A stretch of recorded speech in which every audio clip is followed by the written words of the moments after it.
All right, welcome back to Cinco, Paus. Um, Here we are, Jogo 5. We're about to get our first enemy ability. Very exciting. Um, yeah, curious how this run is gonna shape up in terms of enemy abilities. If you've played this game, I'm sure you know that lots of there are a lot of different things that can happen, and this run can turn out very, very differently depending on what you get. So um, yeah, very very excited to find out. Let's get into it. Okay, pretty tame. Um, yeah, I think this. Yeah, I had this on lizards in my world record PB. Um, but that was the first time I'd had it for quite a long time. Um, yeah, so I don't know nothing coming to mind to say about this right off the bat, but I'm sure we'll discuss the consequences of it when it comes up. But yeah, pretty tame. That's like I guess I should just say generally um how enemy abilities affect score. Like there are certain enemy abilities that you really want. Like there are some enemy abilities that actually help for score. Um some can help quite a bit, and that may not be obvious when you first start playing the game, but like the easiest example is forget, because forget is when you first start playing the game, it seems random, like you don't even realize that it's forgetting the thing on the based on where you're standing. um but obviously I've talked a lot in this series already about how forget is very powerful when you have it on your wands, and it's no different when an enemy has forget. um yeah, it can help you get a lot more treasure, replace bad abilities. Um, so yeah, there are some sorry, there's some enemy abilities that are very helpful. Will definitely increase your expected score. Um, especially like with a cape build. Um, one one thing that I really want to see is the charge attack on lizards and on frogs. For lizards, it makes it so that, let's say there's a lizard. I guess if I were standing right here and this lizard had a charge attack and I had my cape ready, I could step left and get that instantly get hit by these two enemies, and the lizard would die from full health. And then for the frog, it makes it so that from full health you can punch it, and then it can hit you and die to your cape.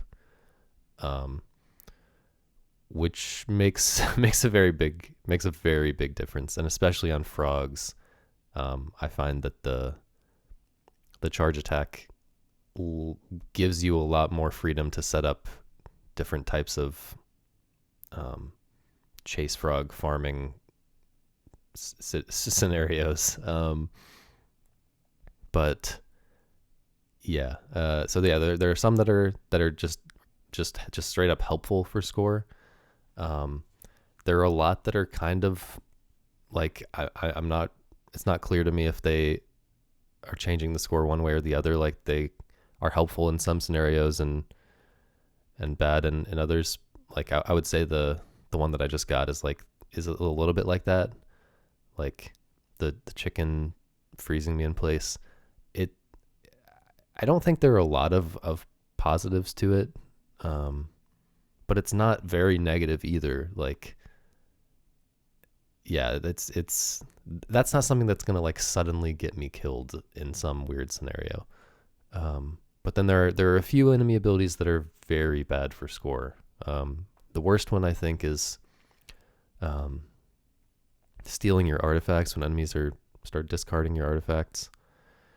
That can be very bad, especially because maybe not this run, um, but I guess in an ideal run, you won't have swap on your cape. So if you have your cape out, which you will most of the time on an ideal run, an ideal score run,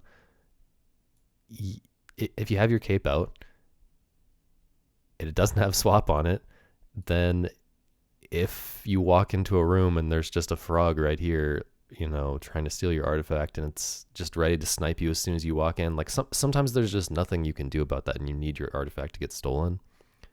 And yeah, that can just really mess up your plans. And really it's less about the score impact is less about that scenario where you have nothing, there's nothing you can do, you just have to get your artifact stolen.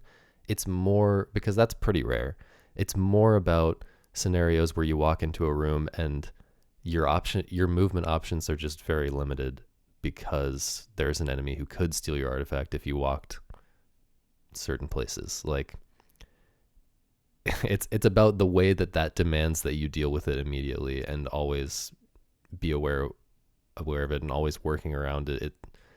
It often dramatically reduces the number of options you have in terms of moving around and setting up cape stuff. So that one's very bad. Poison, pretty bad. Poison, I would say, is maybe the worst when you are first starting to play the game. Like if you're just playing for survival, like maybe trying to get your first 50 Jogo clear run, I would say poison is probably the worst for that.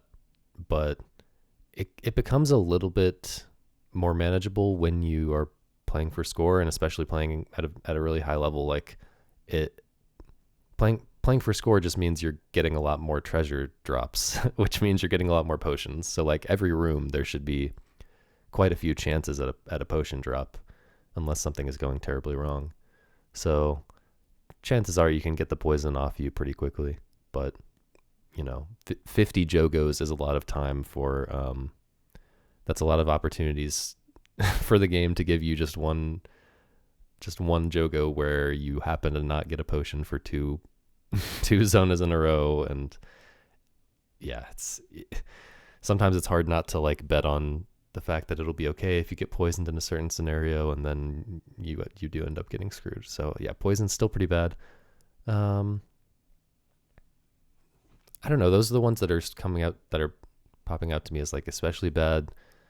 Sleep, pretty bad, although you can actually use it. I don't know. I'm not going to get into all the details. I just wanted to give a brief overview of like the fact that there are some that are a lot better than you might think, but then obviously there are some that are very bad.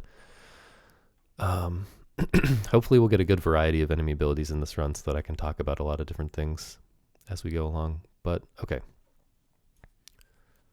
So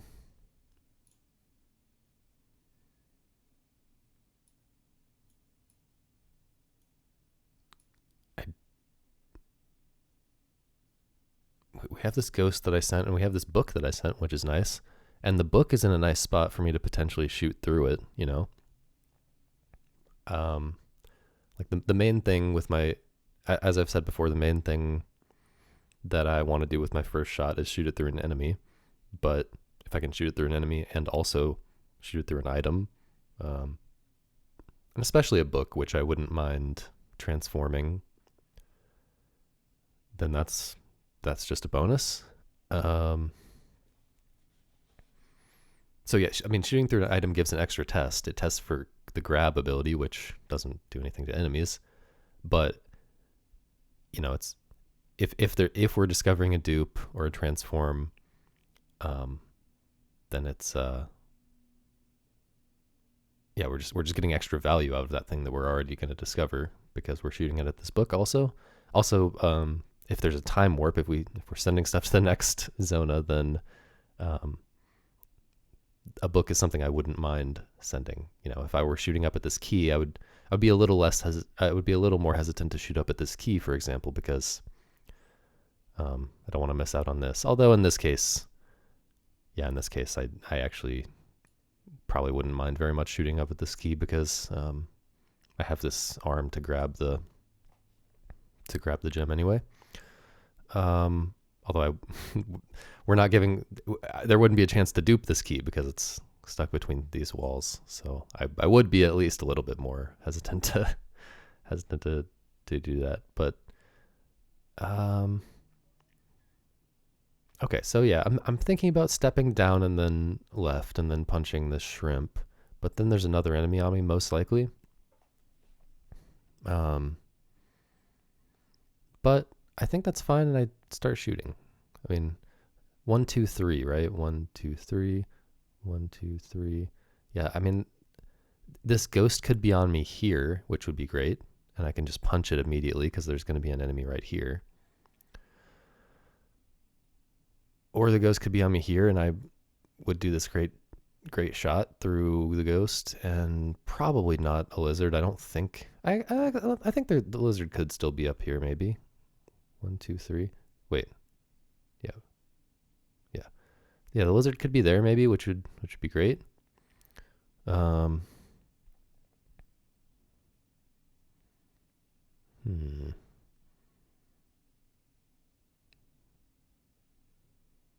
is, we're potentially two turns away from our cape here. So like, if we do get in a bad situation, so the game is getting, Zona 1 is starting to get a lot less scary now because we have 3 artifacts, and especially because we have the cape. So if we do end up getting surrounded, we wouldn't, I wouldn't at all mind using the cape here. Zona 1 is often the best time to use your artifacts, at least like early in the run when there's not a lot of like scoring potential from artifacts.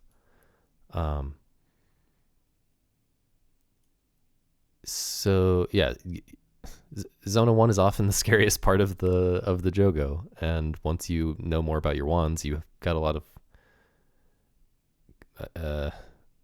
you have a lot of ways to deal with stuff. So you don't, it's I think newer players are often way too scared to like use their entire set of artifacts in Zona 1, which is often, I find, the best thing to do. So yeah, if we get down here and then we're doing our plan, but then like the first couple shots, nothing happens. Of course, there's always like also the chance that something really bad happens, like a dupe plus corner bounce would be bad here.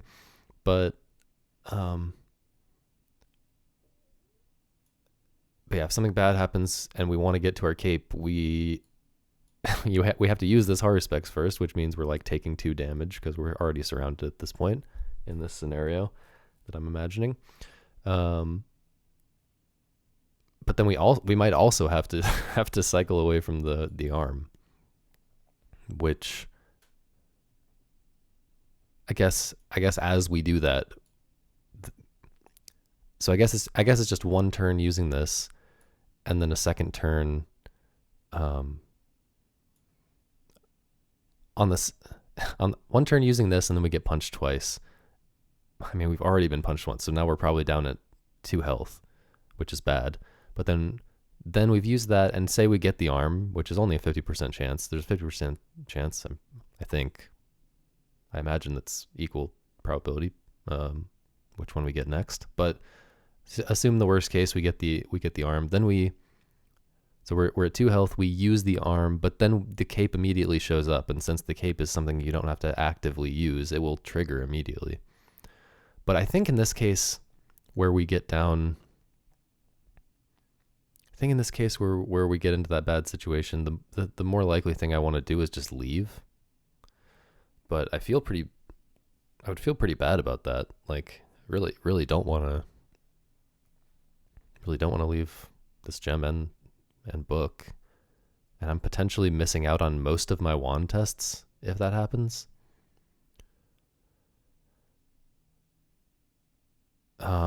And I can't do any like walking forward into the ghost and running around. I mean, maybe I can somehow get into one of these corners, but like, I guess I'd like to maybe get up into that corner and shoot downward.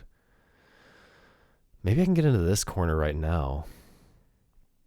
But like, I don't want to be shooting from that corner. I mean, I'm hitting the middle for earthquake, which is something, but not testing for treasure stuff really. But maybe that's the best I can do right now. I mean, I am definitely thinking about just using this to stall and then like shooting to the left. Chances are at least one of these enemies is going to end up in my line of sight and I can start shooting at it. Hopefully the lizard right here. But yeah, I could just, or I could stall 2 turns from here by using this and the arm and go ahead and get this in case I need to end up needing to run away. I don't think it's likely that I want to run away. But I mean, if I use these, then I have my cape ready, and so then it's very unlikely that I'm going to want to run away. The runaway scenario is much more likely if I don't use this, so I'm afraid of taking a bunch of damage while trying to get to the cape. Not really sure. I feel like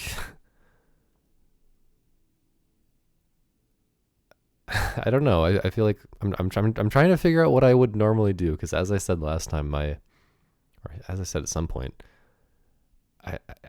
it really feels very different when I'm talking through everything out loud, even though I feel like I end up mostly making the same decisions. But I don't know. My gut tells me that stepping down and then left and then punching and then shooting probably is what I would do normally. This whole like trying to shoot left here just feels very baby mode, or like minimum risk in a way that I don't think I would normally do. I'm not sure why I'm thinking about stepping down here. I mean, it is removing the chance of a wraparound explosion or a wraparound shrimp, which could be very bad. But stepping left and then punching the shrimp, and then, I mean, I guess it's also giving the ghost another chance to walk this way, which is most likely happening anyway, but maybe it's giving me a higher chance of the lizard still being behind the ghost. I think I'm going to step left first. And see where it goes from there. I guess before I step left, I don't think there's reason to step down first. It seems basically, I don't think there's any potential advantages to stepping down first, whereas there are potential advantages to stepping left first. I might want to shoot from here. I'm not going to want to shoot from here. So the only thing I need to decide before I step left and see what happens is, would I prefer to use artifacts first?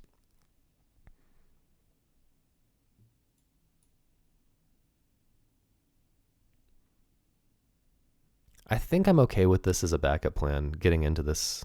I think I'm okay with getting into this corner as a backup plan, and because the ghost is on parity with me, like, I might have to take a hit from a lizard on the way into this corner, but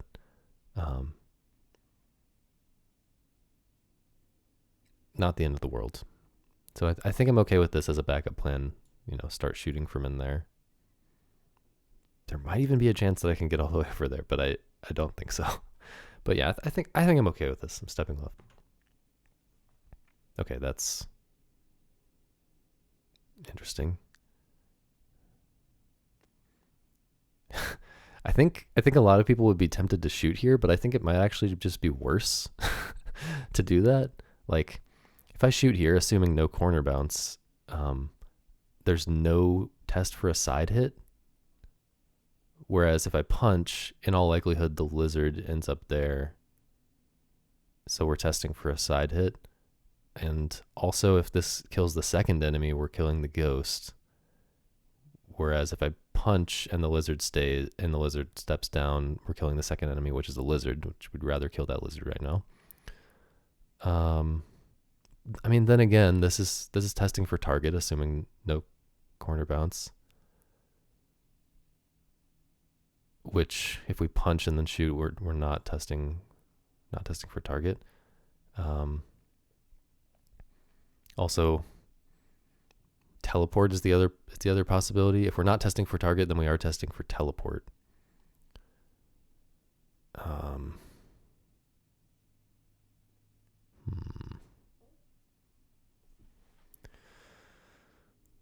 Do I want to teleport up here? I mean, we're getting punched by the lizard immediately if I teleport up there. I think that's fine.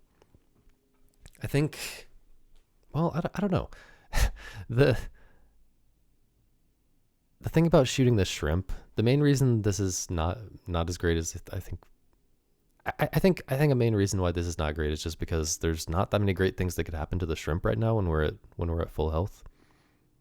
I mean, what even is it? There's just the X?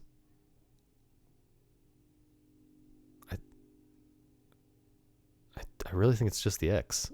Like, I mean, obviously we could sleep it, shuffle it around, stuff like that, which is fine, which is good. I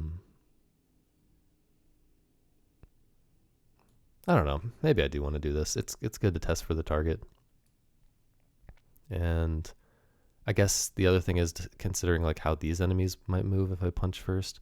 I mean, this is also just, if this is doing damage, then I just have more time to deal with the other enemies. Whereas if I punch and then I shoot, there's a lizard on me immediately. Or one of these enemies is on me immediately. If I do this and it takes care of them, then I get to shoot while still spaced out or something, which I think is better. I mean, there are times when that might be a bad thing to be spaced out because of parity, but in this case, I have this that I want to use. If I have a turn to kill, I would love to use this. I mean, I might want to save it for in case I find a Dorado wand so that I can target it more intelligently, but I would be fine to use this to kill a turn if it really helped me to kill that turn. I think I'm doing this. Ooh. Okay, well we put a lizard in jail. That's okay, weird. Very weird that both of these shrimp step the direction to trap this ghost that just got put in that corner. Okay. Yeah, don't love that. I'm thinking about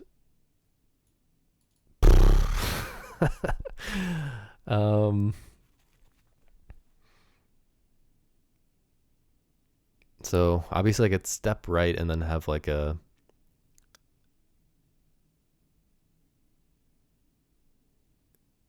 step right and have a 25% chance of just having one shrimp on me, which might be good. I could step up and get into this corner, and in all likelihood, a shrimp would be on me. Because, like, I'm standing here, probably lizard here, shrimp here, shrimp here. And then, so then when I step right, it's one of these three enemies is gonna step to here to follow me, and most likely it's a shrimp, and the others are like spaced out, or maybe like the ghost is right behind it. Yeah, maybe I want to get into this corner now. Could also I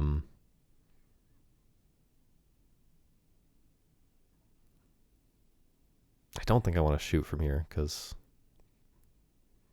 not great chances of killing one of these shrimp, and also I don't want to shoot either of those directions. But I might want to punch this shrimp and then start walking with this ghost and try to get up in this corner. But I don't think that corner is really better than this corner. Like, I'm taking a damage whether I step up now or step left. If I step left, I am getting one of these enemies out of the way, but I guess one bad thing about getting in a corner is I can't end up caping.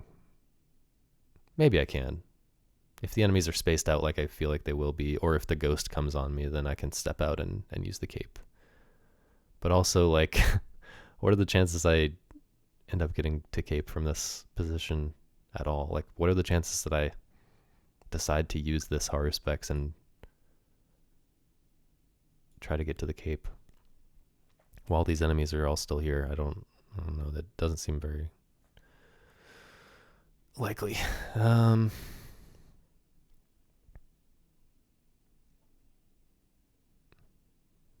I don't know. This is not good. I could just like...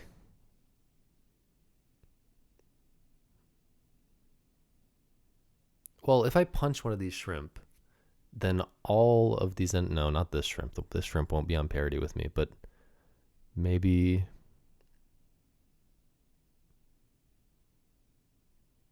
I guess if I punch this shrimp, and then I push the ghost, and then I push the ghost again, chances are he'll be above me or behind me.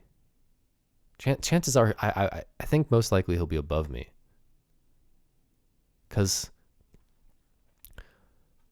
so I punch this shrimp. This lizard is going to be on me. This shrimp will punch me and still be on me. But when you push the ghost moves before all the other enemies. It moves immediately when you move. Which means when I'm pushing it here, even though there's this lizard who's going to be trying to move left with me and this shrimp who's going to try to follow me left, the ghost, when I push it, will have first dibs on whichever spot he chooses. So he could move left or up or down, equal chances. So there's only a 33% chance that he moves to here. And then when I push him again, there's another chance that he moves up. And so basically what I'm saying is if I punch and then move left and then move left again and then step down, in all likelihood, there is not an enemy on me here. There's only one enemy on me right here. And in the best scenario, then like everyone is like kind of trapped over here and not getting to me for a while, and I can just shoot from here, which is much better. I would much rather shoot from here and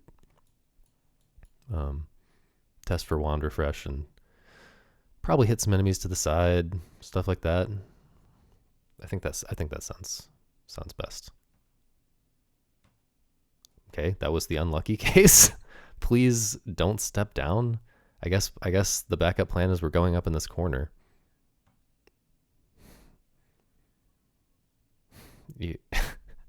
Okay, let's think through this again, because if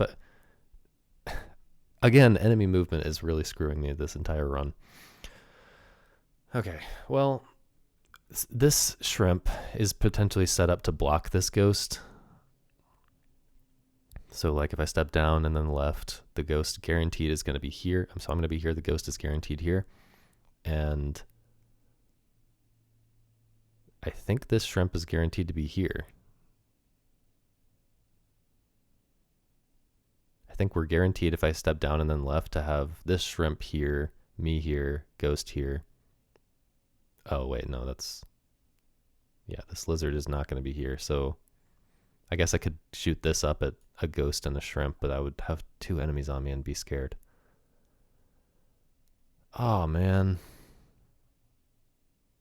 I guess I step left here and just hope that the ghost blocks the shrimp. But then I guess I'm just stepping up into this corner. I mean, I'm getting pretty unhealthy here, but I'm not. I can punch these enemies down. Worst case from this corner. And also, if I'm shooting down to test for a heal. So, and also I can maybe test for some shrimp heals as well. So this is fine. Unfortunate that. Unfortunate, but I'm not worried about dying right now, I don't think. Yeah. Also, I am maybe a little worried about the chase frog, about like maybe not being able to get this gem, but I guess what I'm doing is I'm just grabbing this gem and then immediately grabbing the key and getting out. So I don't need to engage this lizard at all, and probably I have time before the chase frog arrives. Okay, so I'm stepping left and hoping that the ghost steps up. If it does, I'm probably shooting at it, but probably I'm going up into this corner. Okay, wow. Weird. So yeah, do I want to take this chance? By the way, if I'm not going to make the same mistake I made in Zone 1 last time. If I'm shooting a wand right now, I'm going to shoot the third wand, because if it has corner bounce, that's that's what would be refreshed. There's nothing else that could be refreshed by this shot. And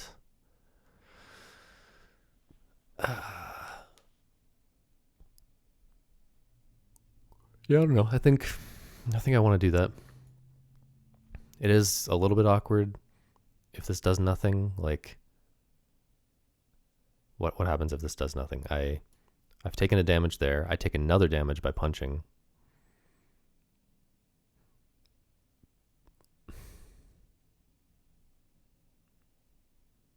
And then all the enemies are on a parity where... Wait, maybe I want to step down and then right? No, because if I step down, the ghost could step there and the shrimp could step... Well, hang on. Maybe I want to step down, because if I step down, one great thing that could happen is the ghost could step here and the shrimp could step here. Only a 25% chance, but that would kind of solve all my problems immediately. I can punch this ghost because it's trapped in this corner, and then just punch that shrimp, and then just punch that shrimp. 25% chance of that if I step down. Also, 50% chance that this ghost steps up and I get to test for steps left. So it's above me and I get to test for wand refresh while shooting at it, and maybe also hit this shrimp. Probably not, but maybe.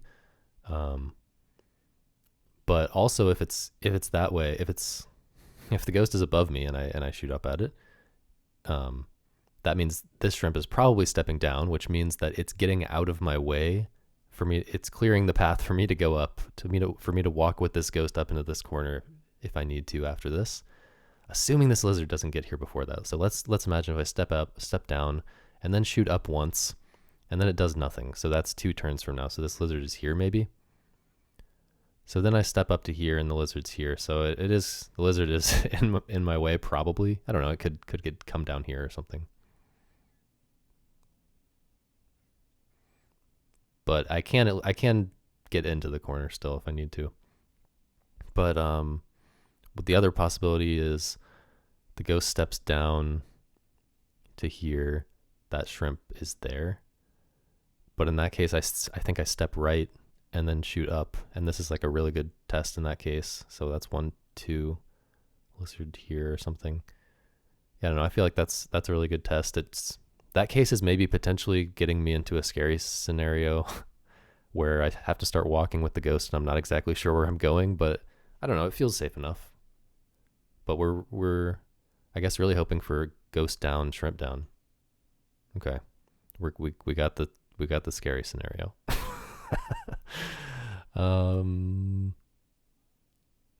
But I think I've left myself no choice but to commit to what I was saying.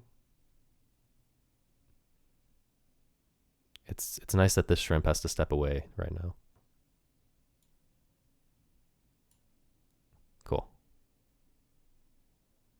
I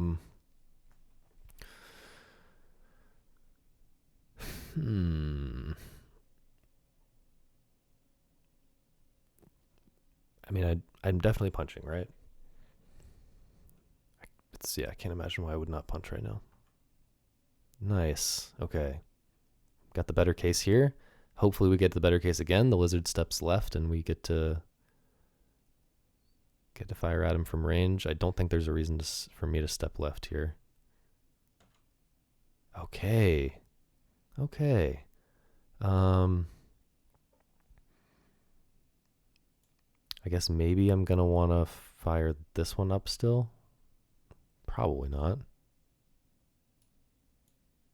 But I think it's fine to just use this one. I mean, I definitely want to shoot a wand right now. I don't want to use my higher specs and then punch. That would be silly. Huh. Okay. Starting to feel like the frog is going to show up soon. I might count the turns in a second. I'm going to go ahead and count the turns. So, I don't exactly remember though. My movement, I guess I moved left.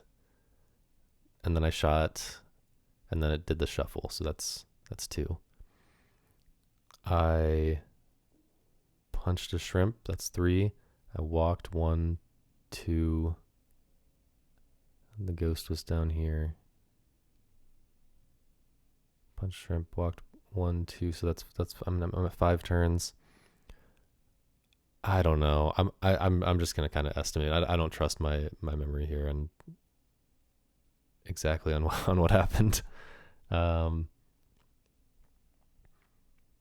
maybe like 6, 7, 8, 9, 10. Maybe it's been like I feel like my guess is it's been like 10 turns, but to be safe, I'm gonna like assume it's been 12 maybe.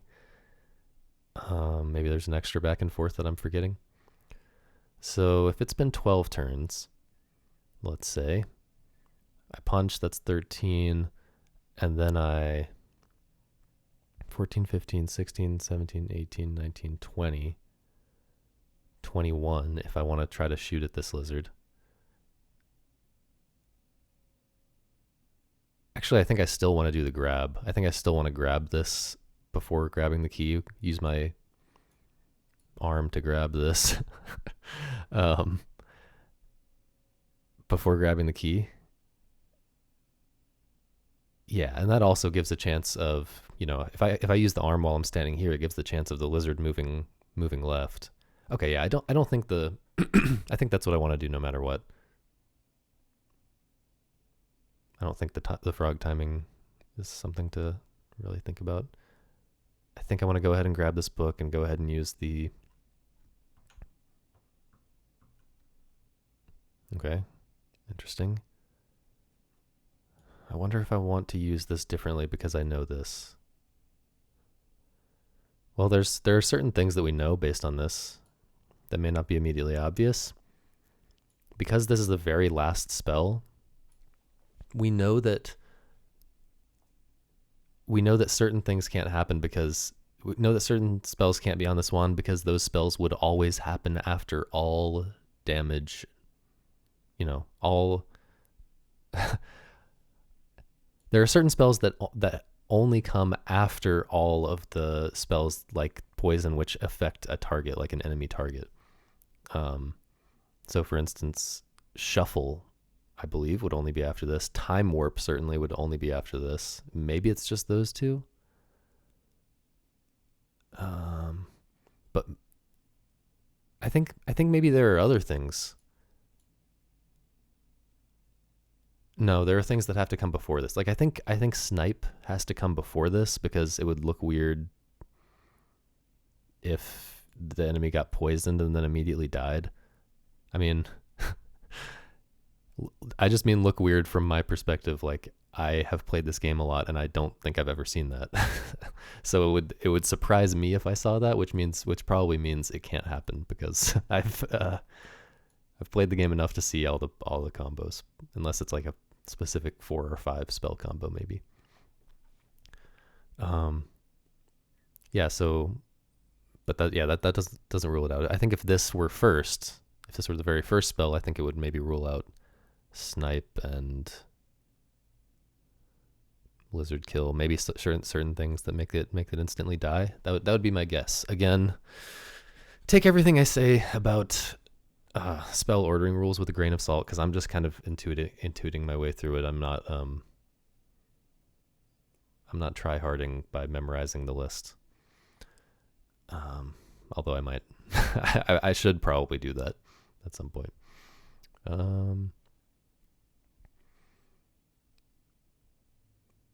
But yeah, I guess one thing that we know, one thing that we're doing differently because of this, because we discovered this, is we're definitely not shooting this up. If we get down here and we're trying to shoot up at this lizard, we're definitely not shooting this one first, because if we shoot this one up first, we can test it for poison. But if we shoot this one up first and then shoot this at the same enemy, it's no longer testing for poison. But is there something else? I guess if I'm using my horror specs right now, it's at least slightly higher chance because of those couple things that have been eliminated on this wand. It's at least slightly higher chance to find some treasure thing here than it is on one of these other wands, maybe. I guess it would be nice to know a pillar treasure here.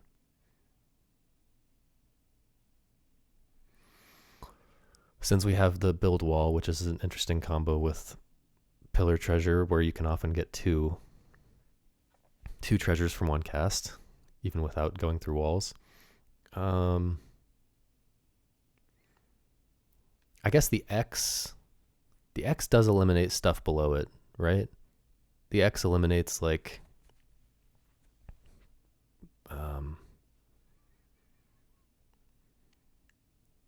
doesn't the X eliminate some attack spells below it for like a similar reason to what I was saying with poison? Like, if I don't think the enemy is ever going to get hit with the X and then lizard kill, or hit with the X and then chicken kill, or hit with the X and then frog kill. I'm pretty sure those would all appear before the X. So like these slots and these slots, maybe there's higher odds of treasure than just a random slot. This I think is pretty low odds of treasure stuff because it's before this. So yeah, I've said this multiple times, but I don't actually know yet. But hopefully I'll find out at some point whether treasure can appear on lower than on the wand than this. Or sorry, whether treasure can appear above this on the wand. I think some probably can, maybe pillar treasure can or something, but I think, for instance, corner treasure, I don't think that can. So I think this is maybe a lower chance than usual for these slots.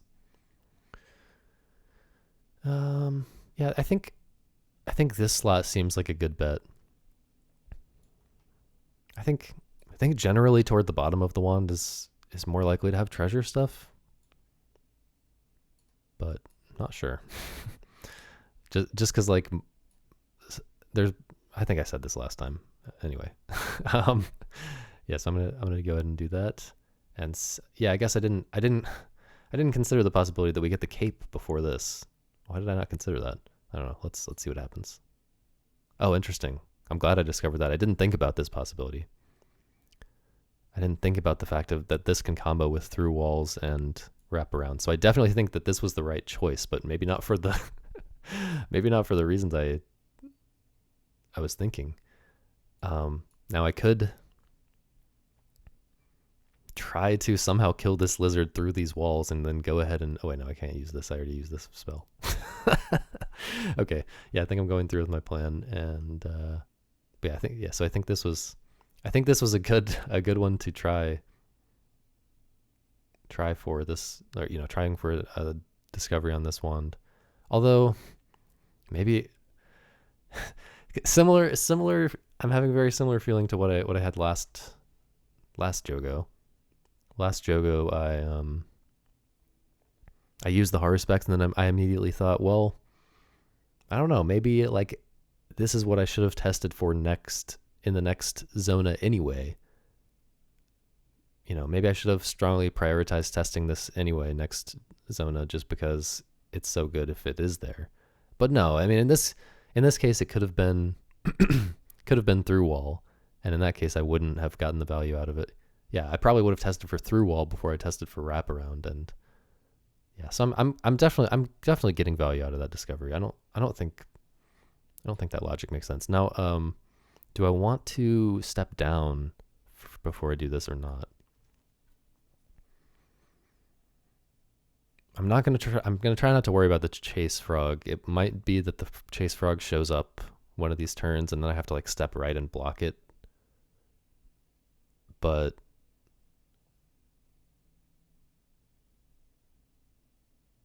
and yeah, if its shadow appears, if I'm standing here and its shadow appears before I use all my wands, I'm probably just gonna have to step right and leave, or maybe take a point blank shot at a frog, or maybe take another shot up and then have to walk out awkwardly, getting hit on the way. No, that seems scary. I don't know. Not gonna worry. I shouldn't worry about that because I don't think the frog is coming super soon. I think I have time. But just thinking about the lizard, if I'm grabbing this right now, I could step here or here, and obviously if it steps here, I just step down. I think I want to do this. I think getting more tests for like a wrap around the screen is good right now, even if it explodes me and I take damage. Also, I said I wouldn't think about the frog, but if I step down and then use it and the lizard steps down, then I like want to step back up, and then maybe the frog is starting to show up at that point. So I'm kind of worried about that, and I don't want to try too hard counting everything. So let's do this. Hopefully you'll step left though. Okay. This is not great if I teleport, but it is what it is. Might be forgetting this corner bounce, but corner bounce really synergizes with... Corner bounce is great for synergies. I mean, it makes a lot of things a lot more powerful, but its biggest synergies are with... The biggest things that I would want to see with a corner bounce are wand refresh, dupe, and transform. And might be forgetting one more thing, but we've tested for those three things already. So yeah, don't mind forgetting the corner bounce at all. Okay. Interesting. We have moved the door, which is great because I didn't want the door to be there. Still not the greatest for it to be here, but fine. I think I want to step left and shoot up, even though it might be forgetting this door that I was just excited to discover. The thing about stepping right here is like...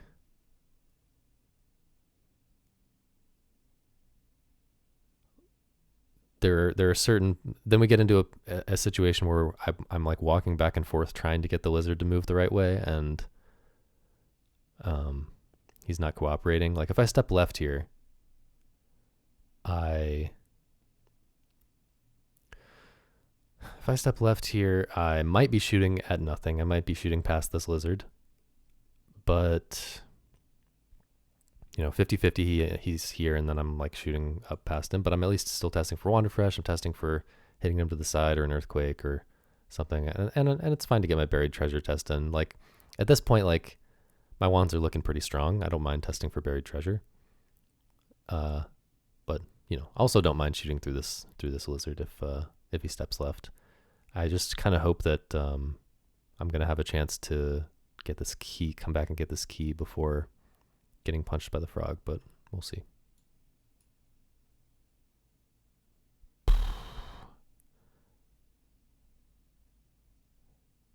Am I using my cape here?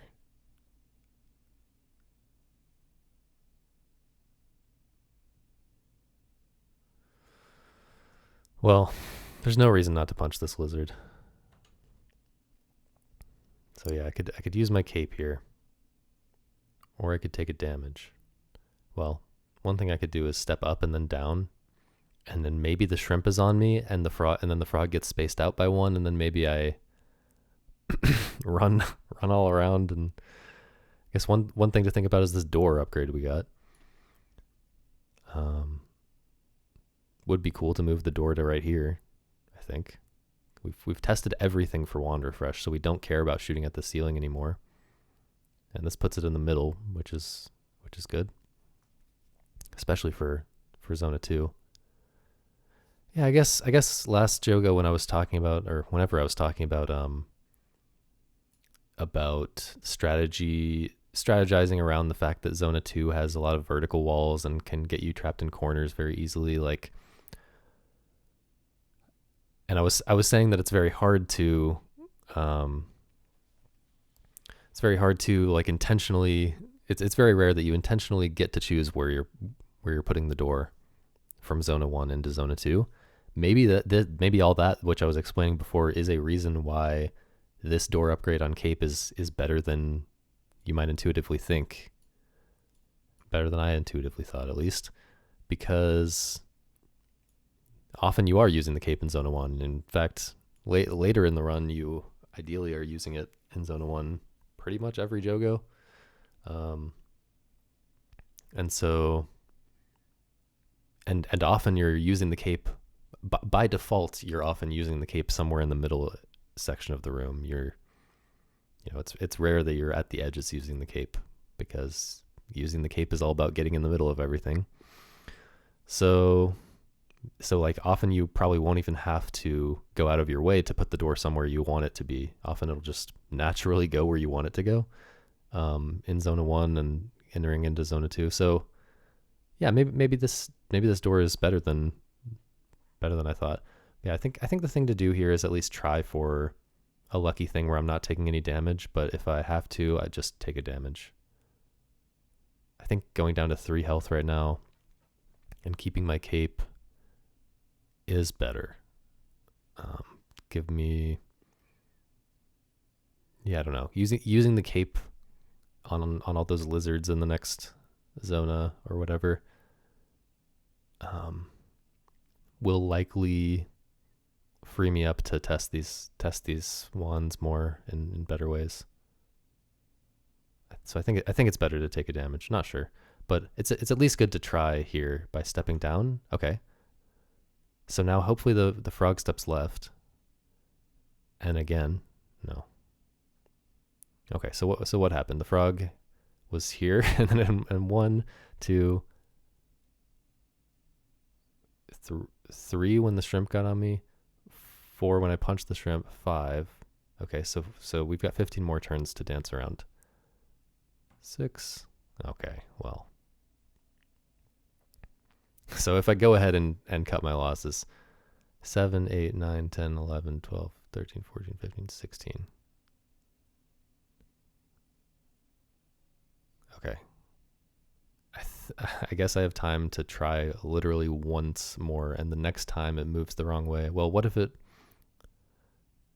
moves the wrong way back onto this key, though? Yeah, I think I'm just going to go ahead and do this. Okay. Let's remind ourselves how we used everything. This one was shot through the middle at the very end. No enemies. Lizard right here. This was shot at the very beginning, hit like a million things, bounced up into a corner. I didn't even realize in the moment that it was testing for corner treasure. Yeah, there was a wall here, which is why it bounced. I was confused about that for a second. Okay, this shot up at a lizard from the bottom of the screen. This one shot up at a ghost from the bottom of the screen, and I don't think this was tested for side hit, but I'm not sure.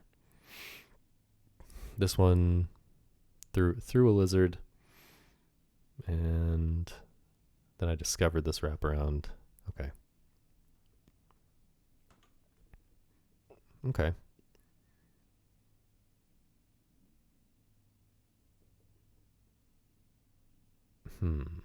So we're not getting our value out of this, unfortunately. We can't teleport into this treasure by wrapping around the screen because it's not at the edge of the screen. So what would I ideally like to test these wands for here? There's no... Well, I could test for break walls. So like I could... Is there something that hasn't been shot at a lizard? The 5th wand has not been shot like directly at an enemy. And like, I guess this could have Dorado on it, and this could have Dorado on it. I guess I can make a pillar. I was thinking I have no break walls, so I can't test for pillar treasure, but I guess I can make a pillar here. So yeah, thinking about testing. This has been tested for Dorado. I guess this hasn't been tested for Dorado, but that's pretty unlikely. And also, it's not even that good. if I have Dorado, but the only damage spell on it is an X, that's kind of lame. I mean, it's still good. You still want to know it. But also, this wand already has another good function that we're going to want to use a lot. So maybe not worth testing this for Dorado. Not sure. But I think this, I should try to test for Dorado. So I'm kind of thinking about stepping up and then right. Or no, that lizard is on me then. Well, I mean, I could. Yeah, this lizard and this lizard are not lined up to for me to cape them together, which is what I would maybe like to do here. The only place I can put a pillar is right here. And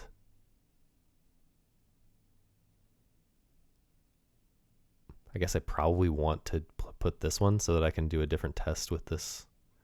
Well, what even do I want to test though? I would like to test corner treasure with this one and buried treasure, but where am I testing corner treasure without blowing myself up and or putting the door in a corner? Maybe I can try to put this door and then move it again with the cape. But it kind of feels like I'm using my cape on one of these lizards in all likelihood. I mean, this hit everything in the universe last time. I guess we just want to test this for buried treasure, which I think probably can appear after this, or can appear before this on the wand in the wand ordering, because buried treasure is one of those things that kind of happens at the very end of the cast. It's not something that affects every tile that the ray passes through. I don't know. I explained my thinking on that in one of the previous, my understanding of how that works, which may be wrong in one of the previous episodes. So go back and try to find that if you want. Good luck. Good luck trying to find anything in those episodes. Okay. I don't know. I might want to. So there's always the possibility of spawning a shrimp specifically to cape, it, which is very helpful later in the run when you have good upgrades on your cape. The spawn shrimp spell actually becomes incredibly powerful. But right now it's kind of weird to to spawn a shrimp just to get a cape setup going or whatever. I don't know. I guess I was thinking I should be using this here because my thinking probably sounds very scattered, but like I feel like often the best way to think about a room when like nothing obvious is jumping out at you is to just think about how you would ideally like to use all your different wands, and then get some kind of picture of like individually what the different casts could look like, and then maybe that somehow starts to cohere into one image that makes sense. A sequence that makes sense. So that's kind of what I'm doing. I'm just thinking about all the different ways I would like to use these wands here, and just kind of hoping that something pops out at me while I'm thinking about that. Like, so like what I probably want to put a pillar here. I was thinking maybe this one because I can shoot this one to the right from here.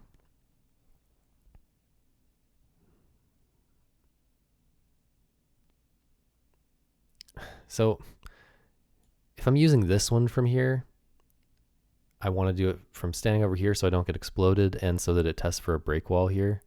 This has not been tested for break wall, yeah. So yeah, I would like to get that test. It would be nice if I could get this key, but break wall is definitely not as valuable as it would normally be, just because I already have another way of getting into the treasure, which works in most rooms, although not this room.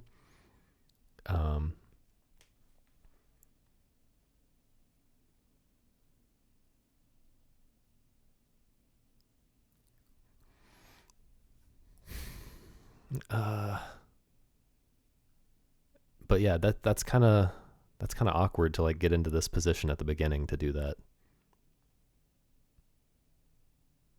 Although it would, this lizard would hit me, and then I'd be on parity to hit the other lizard. I don't know. There is a potion in here, so I'm a little more willing to take damage than I normally would be.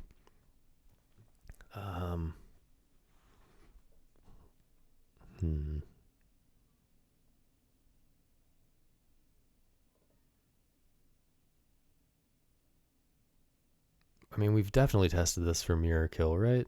Yeah. I don't think there's anything that this could be testing for except maybe target right now. Oh, this could test for a charge attack, which would be great right now. But I would think I want to test this for buried treasure. But this feels like it's been tested for so many things that maybe this is really likely to charge attack and or snipe that lizard at the end, and it would also test for heal. Starting to kind of like this actually. I think it's chances aren't that great that this has a treasure spell, so maybe I'm not missing out on much. I don't know. I think it could still definitely have a treasure spell, but I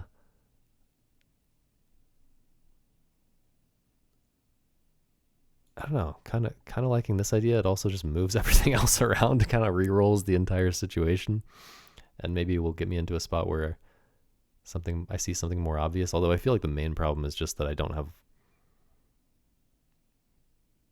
like line of sight of stuff. I don't know. Maybe I should just be stepping right and shooting this. But that wouldn't be testing that for like anything. I guess maybe I should just be going. Maybe I should just be getting over here by stepping up and then maybe not stepping up. Maybe. I wish I could step up and then shoot this to the right to get here without getting punched by the ghost immediately. Because I think it would be nice to get over here and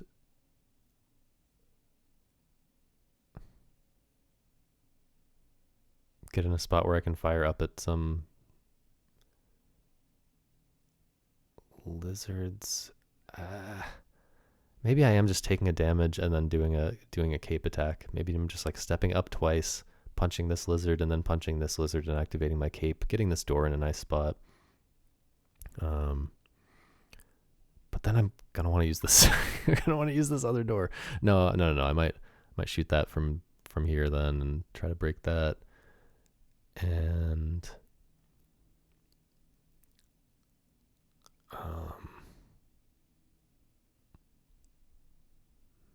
maybe I can also use that to kill the ghost. Or maybe this lizard is going to be walking that way or something. I guess this lizard is going to be like 1, 2, 3, 4. This lizard's going to be like there. So that could be kind of awkward. And this ghost is on the same parity. So maybe this ghost is like there and they're there and I'm like in this very uncomfortable spot. Maybe then I shoot this to the right and just test it for buried treasure and charge attack. But then I'm like in a spot where I can't push the ghost because I have a charge attack on me. Yeah, I mean I have this still in that case, but then I'm potentially ruining my setup. I don't want to cast this one from this spot because it's putting a wall here or here, both of which connect to this pillar. My one chance at testing for pillar treasure in this room. Kind of thinking this is the best option. This seems very odd. This feels like a very odd play right now, but you know, I could also step up, which would give me 2 heals instead of 1 if it does have a heal on it. But I think 1 heal is good enough, and also this test for target, which is good.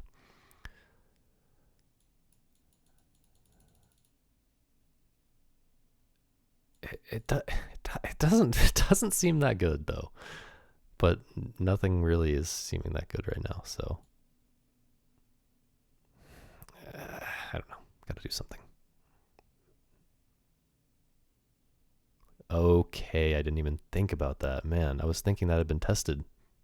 Okay. My my intuitive mind just totally knew about that possibility, bro. That was totally calculated. I just didn't shouldn't say anything about it. But you know, deep in my subconscious, I definitely knew that was happening. um, okay, so yeah, I'm not using my cape here anymore. So I am kind of thinking, I don't know, getting trapped in a corner in zone of 3 is pretty bad. I guess maybe I will. Oh yeah, I did heal there. So yeah, I probably don't mind shooting this into this corner now to move the door a little bit. Although, okay, I think I see something maybe. What if? Well, no. I was thinking, what if I teleport right here to build this other wall right here? First of all, that ruins this wall plan. Although I could do it afterwards. I could do this wall first and then do everything I need to do with this pillar, and then come down here and do this. And then we've got this corner here that I can shoot this door down into, but not gonna work. Not gonna work because there is an entrance there. Well, I think the first thing I want to do is step up, punch, step right, and then shoot this here to get my pillar there, and to test for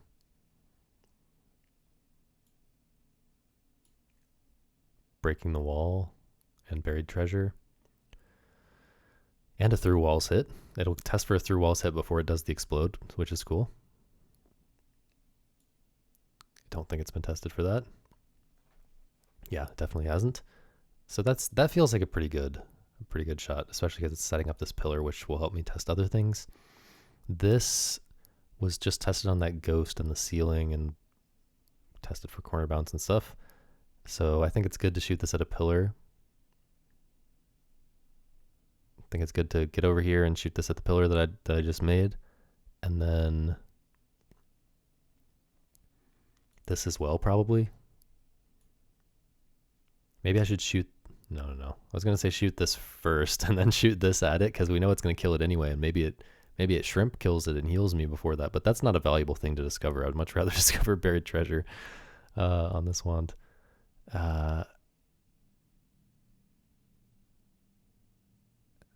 Okay, starting to look like our first comfy Jogo here.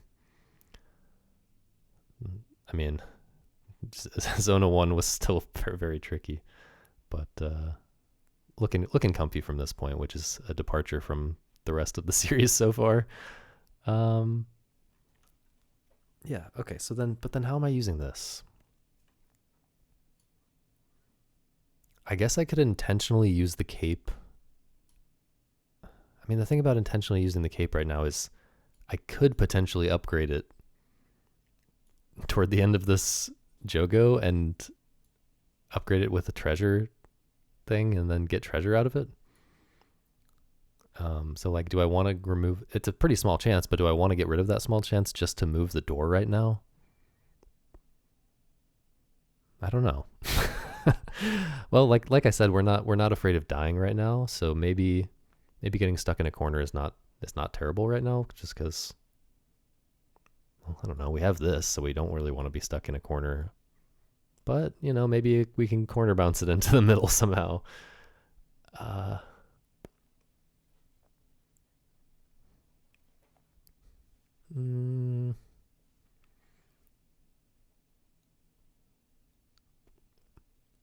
don't really think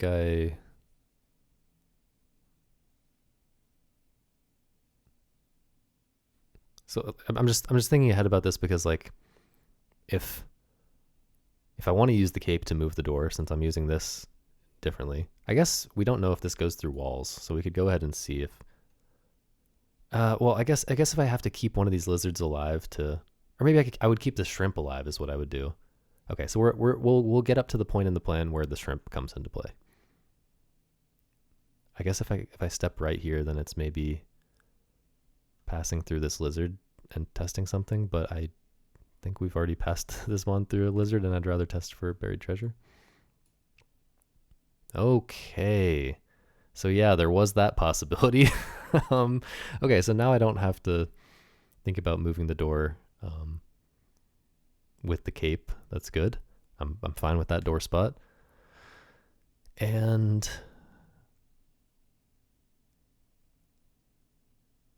so the interesting thing about this is this wand.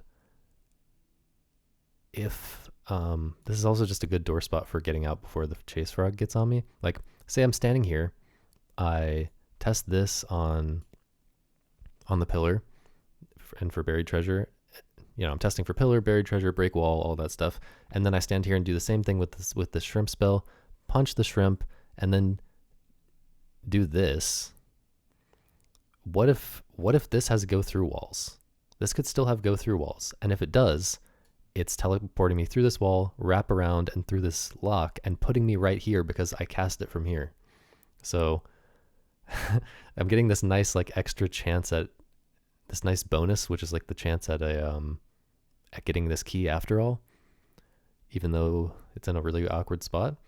But the main reason I want to cast this wand from here is the same reason I want to cast these two wands from here. Is that I'm just testing for pillar treasure, which would be especially good to know on this one because we can build a wall. And because of wraparound also helpful. Also can synergize with that to let you hit pillars that you wouldn't otherwise be able to hit sometimes. And testing for buried treasure, assuming it doesn't put us through into there. And yeah, so this seems really good. Okay. Do I want to... We know we don't have any wand refreshes, right? Yeah. Tested for all of those in first Jogo. Okay. So this hasn't been tested for dupe is one thing that I'm thinking. Like, I could try to dupe this right now. Or maybe I want to shoot this at the chase frog.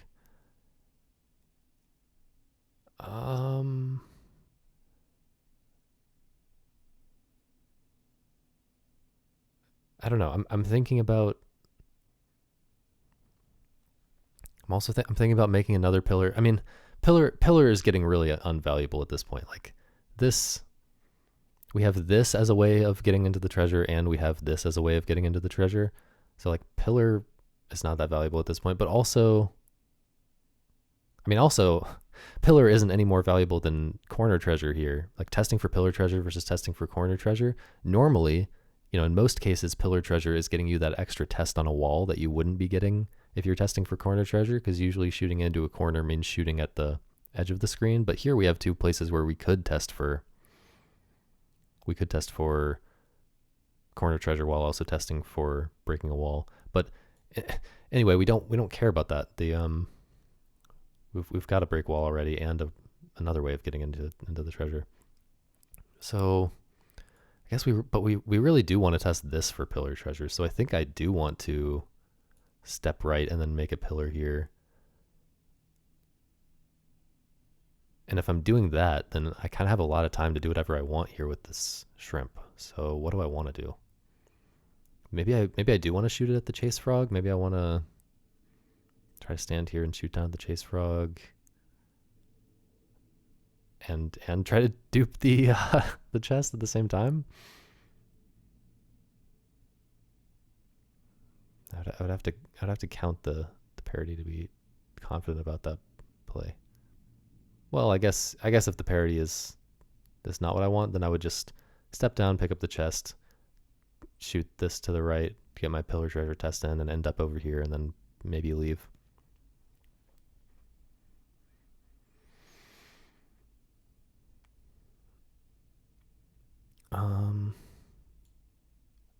So I mean, this really could be anything except for wand refresh, right? Treasure wise, this could have a transform, it could have a dupe. This has been tested for almost nothing, really.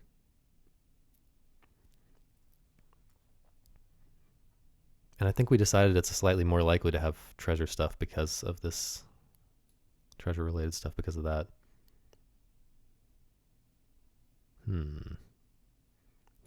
It's just awkward. I might do this if there were a wall here still, like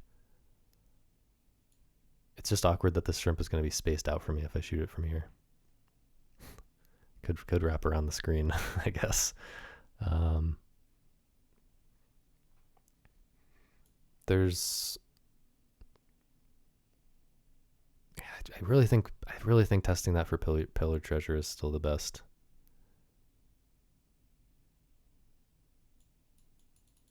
It's just this is a problem now. I really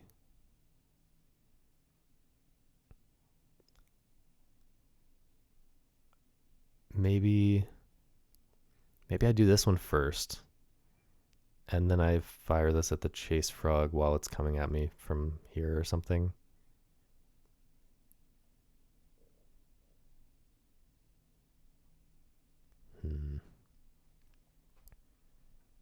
Is there a reason not to do this first? Is there something that I might want to do with this that's gonna something I might want to do with this like after this? I don't really think so. I don't know. I'm unsure what to do with this. It's been tested for buried treasure, so like I don't really want to shoot it just at a it's been shot at nothing already. A lot of the shooting it at nothing related types of tests have already been done. So I think I'd rather shoot it at a frog. Find a dupe or whatever. I might want to. I would probably want to just shoot at this chest to find transforms and dupes and get the value out of them immediately, rather than shooting it at a frog here and probably not getting that value in this zona, but discovering the spell for future zonas. But I just don't want to get into this situation where the shrimp is one space away from me and I have to take a damage. Maybe I'm taking that damage, actually. I have 4 health and I'm getting a... I'm taking... Yeah, I'm doing this. I mean, transforming a chest... Duping a chest is great, of course. Transforming a chest is not the greatest thing in the world, but it's still a 50% chance that it's giving you something that you want more at this stage of the game. At this stage of the game, you definitely want a key more than a chest. And I think maybe at any stage of the game you want a key more than a chest, unless you have 5 keys already. But this stage of the game definitely. And then at this stage of the game you want the gems more also. So yeah. But maybe I want to walk all the way around and cast it from there, so that if a corner bounce plus dupe would not would not do anything good for us there. Never mind.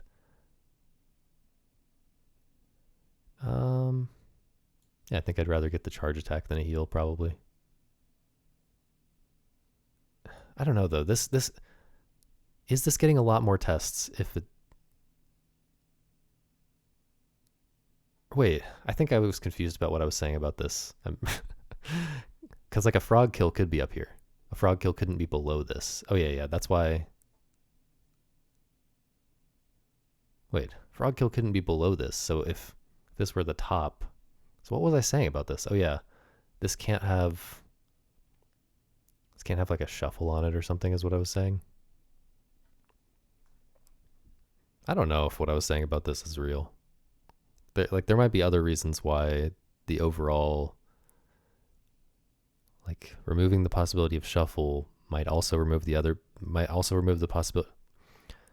I don't know. the probability.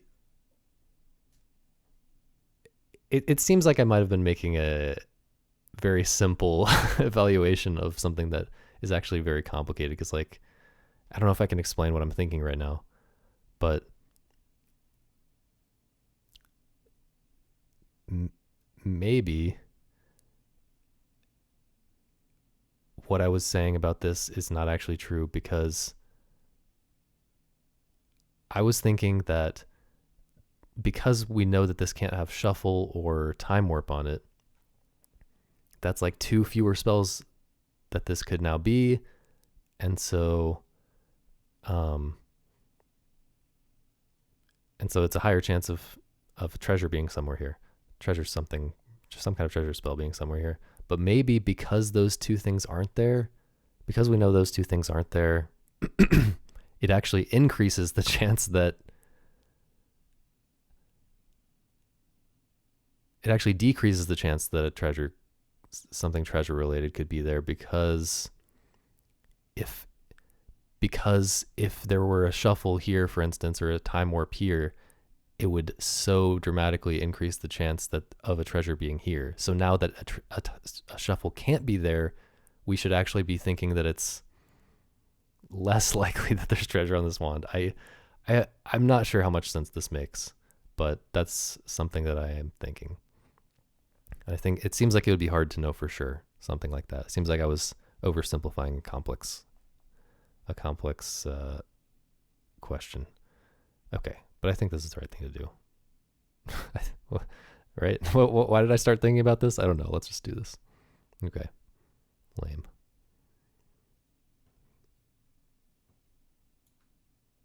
Punch him to get the buried treasure test. All right. So now we still want to test that for a corner treasure if we can, but most likely we're using that for, well, I guess most likely we want to use this to get the treasure if possible. If we can get our buried treasure and use this at the same time, that's great. This could maybe still have a buried treasure, and it's possible that we use this and test for buried treasure at the same time. That's cool. This could have corner treasure or pillar treasure still. Or Dorado. That's one thing I should have thought about. Well, whatever. We'll just make sure we use this in the next zona to cast this on enemies in the next zona.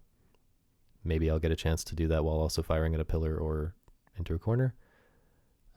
This. Oh, what did this end up hitting? I think this did end up testing for buried treasure, right? No. This didn't test for buried treasure. It would have if it didn't have go through walls. So this still needs to be tested for buried treasure and for corner treasure. Okay.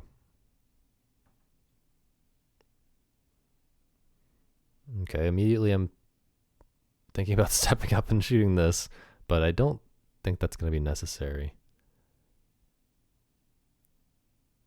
And there might even be a way to do it if I can. So this needs to be tested for buried treasure. So it would be nice if I could get into a situation where I'm like pushing the ghosts around and I can somehow like stand here and shoot this up at nothing, but I don't think that's happening unless I like start using my cape and stuff, which I might want to do. I've got a nice line here to get a buried treasure and break this wall with this wand, so I'm almost certainly want to use this wand in that way because there's no other treasure stuff possible on this, right? I guess this could still have a transform, huh? Is that true? Where did I shoot this? Yeah. This could still have a transform on it, but only in this slot. It can't have transform up here. So pretty unlikely, but it could have a transform. So maybe I'm not testing for transform at the for this one slot, which I'll probably discover soon from a book or something anyway, at the cost of potentially or at the cost of definitely missing out on the buried treasure. So yeah, I think I definitely want to just shoot this at this wall, which means I want to test this for a corner treasure. This still hasn't been tested for Dorado though, which would be something. So can I test this for corner treasure and Dorado? I mean, I could by like stepping down and shooting it through the shrimp right now.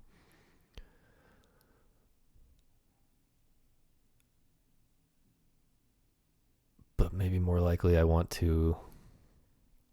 Man, we actually have 3 ways to to break out the treasure now with this through walls plus door. But we definitely want to save our door and maybe try to use it in a well, I think we definitely just want to shoot it at this corner because that's putting the door in a good spot and it's testing for corner treasure and it's testing for buried treasure. We said we wanted to shoot this at some enemies.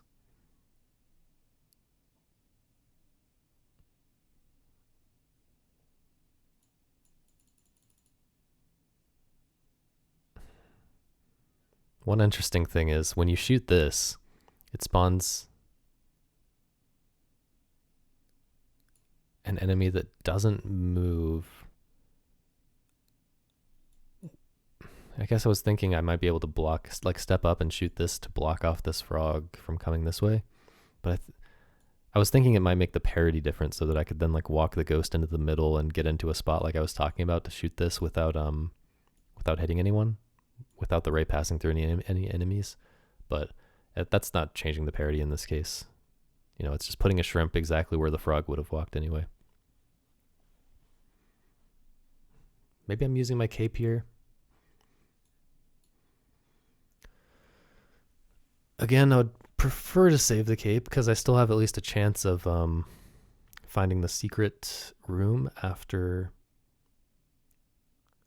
Jogo or after Zone of 5, which would give me the chance to, you know, maybe still give me the chance to upgrade the cape and maybe get treasure on it. By the way, something that I neglected to mention last Jogo, when we got the cape, or when we got this first cape upgrade, the very worst thing that can happen, like the single thing that you really don't want to happen if you're playing for score in terms of like your build, is the 1 in 7 chance, I believe, for treasure and gem to be offered against each other. And because we haven't seen those two abilities, either of them yet, the chance just went up when we took, you know, after we took this first upgrade. Now the chance is 1 in 5. You know, pick at some point the gem spell is going to be offered against something, and there are 5 other options for what it's going to be offered against, and one of those options is very bad. Is this the one that we don't want? So yeah, 1 in 5 chance that that the two best cape upgrades, the two essential for score really cape upgrades, get offered against each other.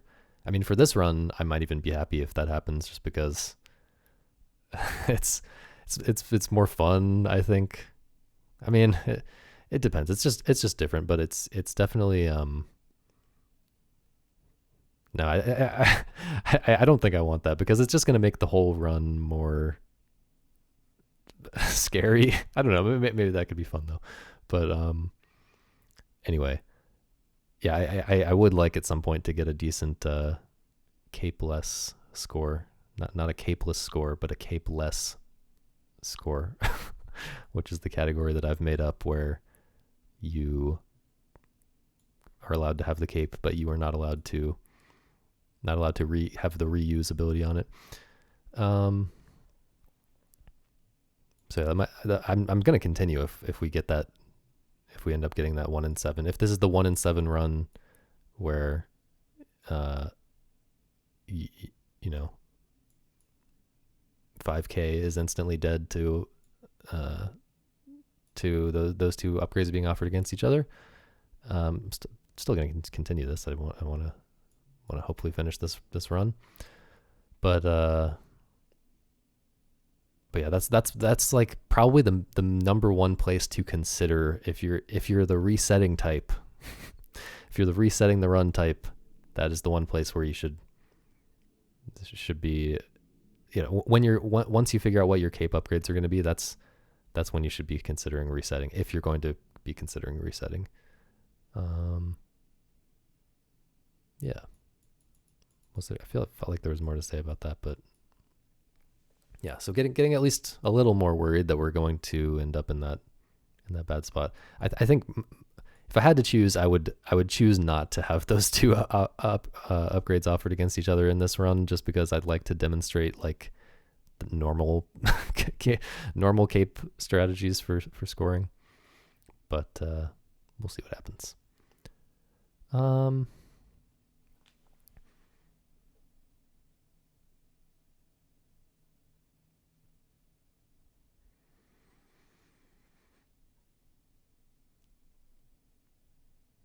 don't really, I don't know what I'm doing. I guess I could step down, punch the shrimp, and then use this immediately. And that's testing for a through walls on this frog who's going to be standing right here, which is nice. And it's opening a path for that frog to come down this way maybe, and then maybe I can get more enemies on me more quickly to get a cape. To get a good cape off on like 2 ghosts and a frog maybe, or like, I don't know, these are on different parity than this. So maybe I just want to cape these 2. But these guys are going to be on me. I don't know, this is going to be kind of awkward, I think. Well, I wanted to test this for buried treasure and corner treasure.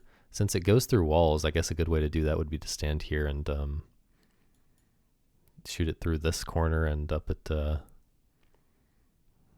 that spot, and that puts it in a pretty good spot. Puts the door in a pretty good spot. As long as I'm doing that after I use the cape, or if I'm not using the cape at all. I'm definitely gonna make some mistakes in this run related to the door. I just know it. There's gonna be times when I accidentally like plan to put the door in one spot and then I accidentally cape it into another spot. So look forward to that. But also, has this been tested for side hit?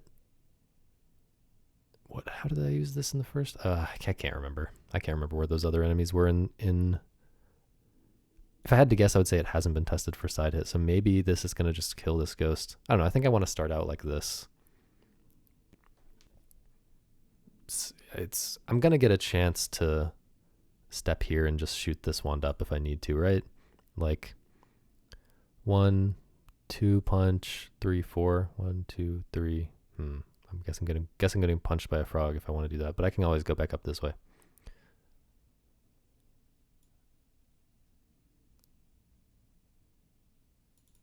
This definitely can't have Dorado.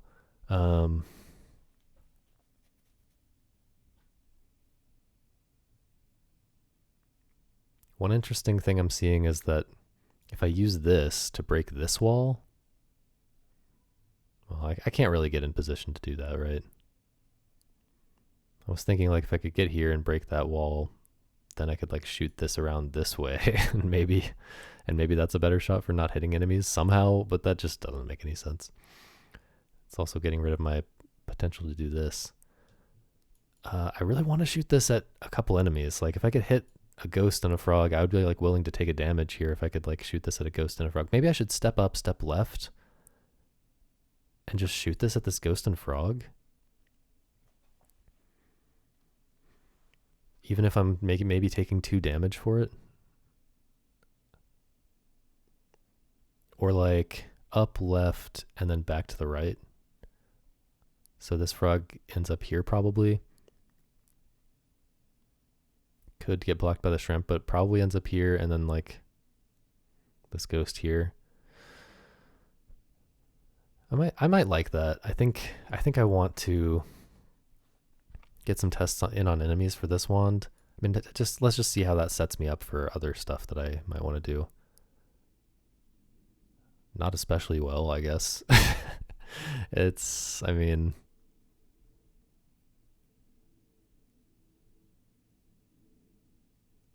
yeah. Also, I would then want to wait to use this. Like, assuming it poisons them and does nothing else to them, I would then want to wait before using this to let the ghost die of poison to confirm no Dorado before using this to kill the 1 health enemies. You know, to kill that ghost. Again, really want to test this for buried treasure, but maybe I'm just too focused on the possibility of a buried treasure here, which is pretty slim. Maybe I should just be doing the obvious thing and stepping up and shooting this left here.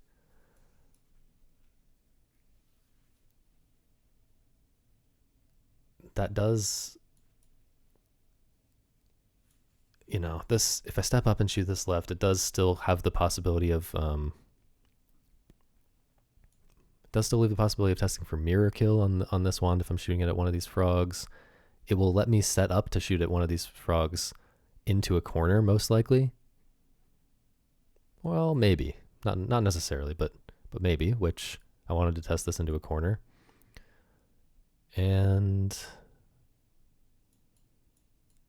yeah, I don't know. That's starting to seem pretty good actually.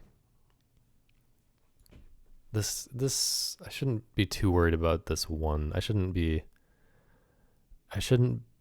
unwilling to use this wand at all because of this one slot that could be a buried treasure.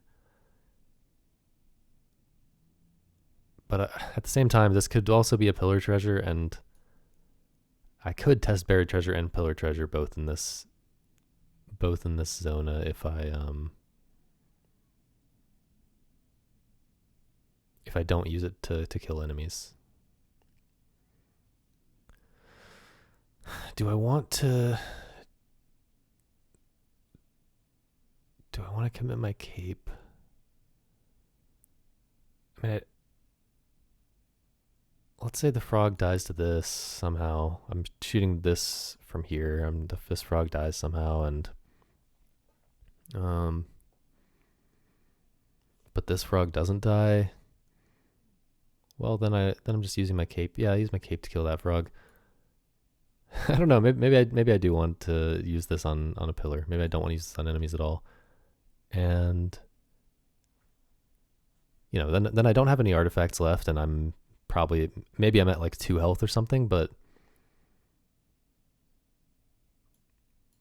I don't know. I've got a heal. I've got a lot of good offense, a decent amount of good offense. I've got I'm getting another treasure here that could be a potion. And I've tested this on everything that I want to test it on at that point. So like entering into the next zona, I can just confidently throw this into the middle of the screen. Yeah, I don't know. This is a tough call to me.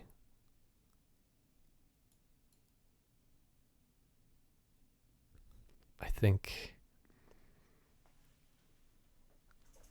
I guess if this is a pillar treasure, like how likely it is, like a pillar treasure, as I've said before, when you have a really good spell on a wand already, it's less valuable to discover another good spell on it because like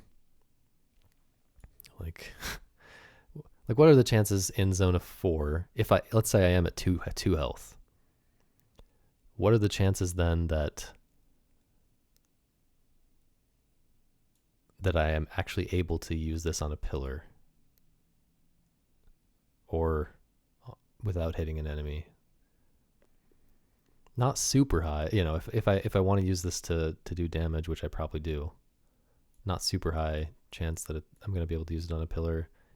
If I was going to be able to use it on a pillar, I would probably do it anyway, even if I didn't discover it in this room.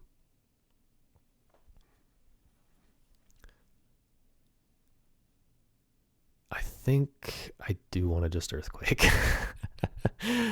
Everyone in the Discord right now is gonna have a good laugh at me for sitting here for 20 minutes to ultimately decide to do the thing that they would have done in 1 second anyway.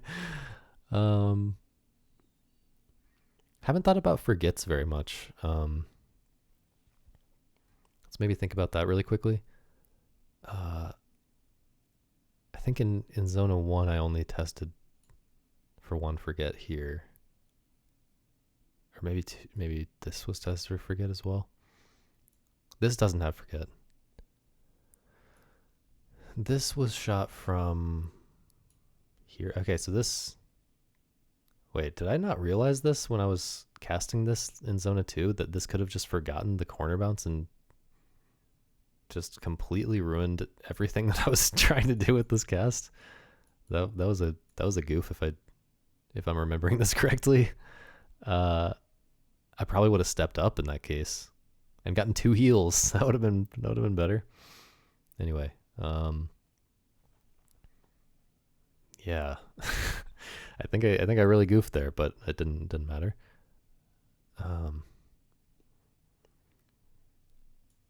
This I shot where the shrimp. I knew that shrimp thing was there. So yeah, I would have been forgetting that. This I shot. Yeah, I did. I was thinking about. I do remember thinking like, yeah, it's fine to forget that. It's fine to forget and explode. I just didn't say it out loud. I I do always double check before that before casting something in. I think just for some reason, I guess because this. Yeah, I'm not sure why. Well, I'm not sure why I failed to do it in this case, but yeah, in most cases I do double check that.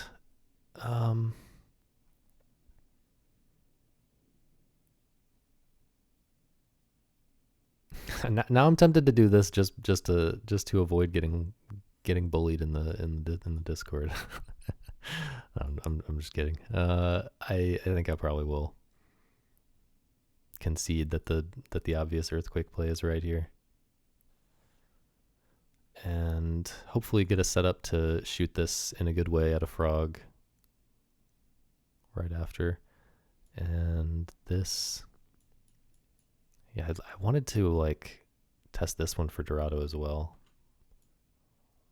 Oh, this is interesting. Do I still want to do this? Maybe things are different now. First of all, I mean, I've just got more time than I expected. I really should have considered this, because that was a 50-50, I think. No, that was a 75% chance because this frog was here. Oh man, that was no, sorry. 75% chance that the ghost wants to move that way if he moves before the frog, but only 50% chance that he moves before the frog. So whatever that 0.75 times 0.5 is. And okay, but if I step left here, so like I just have more time before this frog gets to me now. So if I step left here and then step back to the right, I kind of think there's no reason not to do that. I might be able to just punch this shrimp, and then I might have a setup to like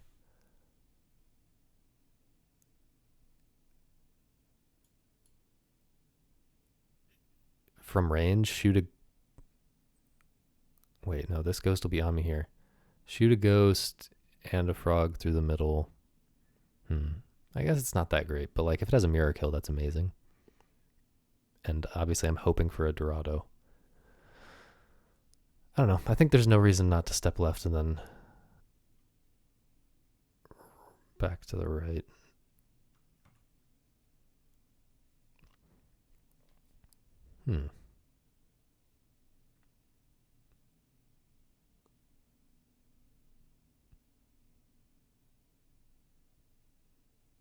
Yeah, I don't think I'm getting a setup to shoot this at the middle and also get buried treasure, which is a main thing I was looking for, even though it seemed pretty unlikely. I could do this. This has been tested for a side hit, but it hasn't been tested for a through walls hit, so like it would be good to test that on that frog right now. But I'm also getting that on this frog, I think. If I step right and then punch a shrimp, then I'm also getting it. But like, what if I step right and the ghost is on me? Then I'm most likely this frog is moving left here. Oh, that kind of sucks. I don't know. I think I do want to move back to the right. Okay. So I guess maybe I'm hoping for this frog to step up. I don't know. I don't know what I'm hoping for now. Because I really wanted to hit both the frog and a ghost. But if this frog steps up, then this ghost is blocked. Only one of a ghost and a frog is getting into my line of sight right now, guaranteed.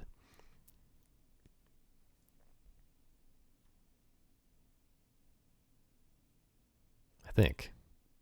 Pretty sure this ghost cannot be blocked in here. Actually, I'm not entirely sure how this works, actually. So, like, is it possible that because this ghost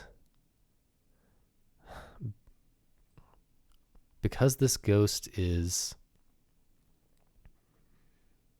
not blocked in right now, the move order, the thing that decides move order says, okay, well, this guy is going to move before this guy. But then the frog moves before either of them. And so when this guy's turn comes, he's blocked in. So then this guy gets out of the way, but he stays here. That doesn't seem possible to me. I think the way that it works might be that it just, in the case of an enemy being trapped in the corner, it doesn't actually. Previously, I was thinking that. Previously, when I've thought about this, I kind of came to the conclusion that it, or like kind of assumed that it that it decided on the move order like in advance, and it kind of looked in advance at enemies who were in corners and said, okay, well, you're going to move after these other enemies.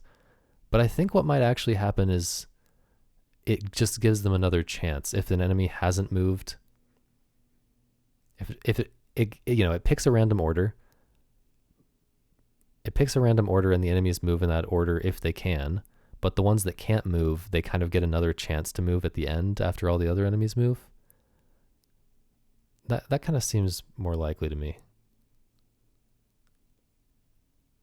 So I think this ghost moves no matter what. But I mean now I have to punch this just to test and see if this ghost can get stuck. Okay. Well,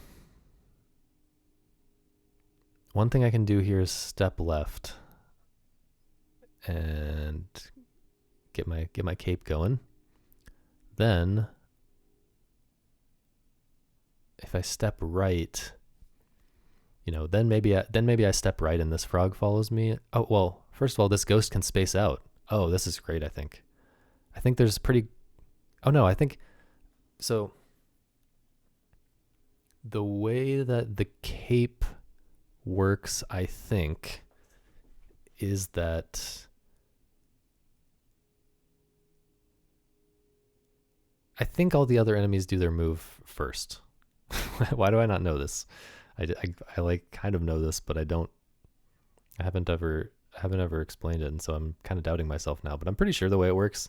Well, we'll quickly discover this in this run if I'm wrong. But I think the way it works is that all the other enemies are going to move before the enemies that are hitting my cape. So I think this ghost guaranteed moves up, which means this frog will, after I step left and then step back to the right, this ghost will be dead, and this frog at 2 health will guaranteed follow me and be on this spot where I'm testing it for a corpse kill. I'm then testing it for an axe, testing this for an axe. I'm testing for a snipe on this ghost, and if there's a mirror kill, I'm getting a ton of value out of it. I think this is really good, even though I'm using up the cape. Let's do it. Okay. And also didn't even think about this. We're getting a through walls test on this frog, and we're not spawning a new shrimp. So I think this is just beautiful. Okay, no Dorado. And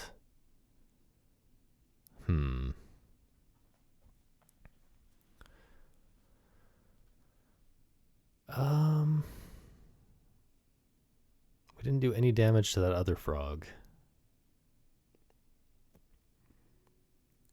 And I think no matter how I move here, this other frog is getting on me.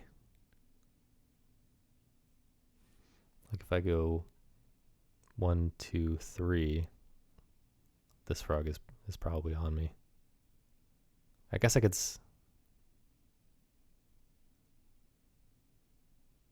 Yeah, I don't know.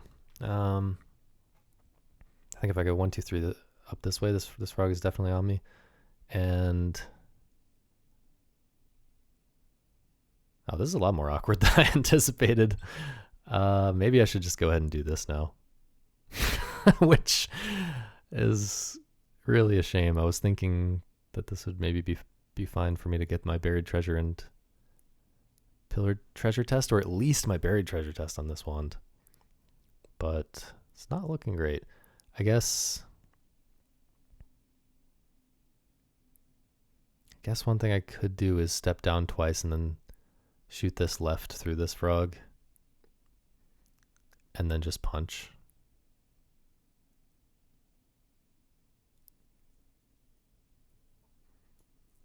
I mean, I wanted to test this in a corner. This could have... No, it can't have a frog kill after an X, I'm pretty sure. Could be wrong. But it could have, like... No. I don't know what else it could have, but I guess it could still have break wall because this stopped on a key wall last time and on no wall in Zona 1. So that would be interesting. Yeah, maybe that's good. Maybe I am stepping down twice, shooting this through this frog, and then punching. How does that work out with the parity for the poisoned frog? 1, 2, 3, 4, 5 to 4, 5 for punches. So 1, 2, 3, 4. It takes damage.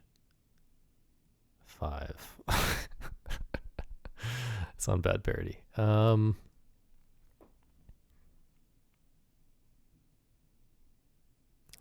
Yeah, really don't want to use. Then I'm like in a situation where I really don't want to use any of my.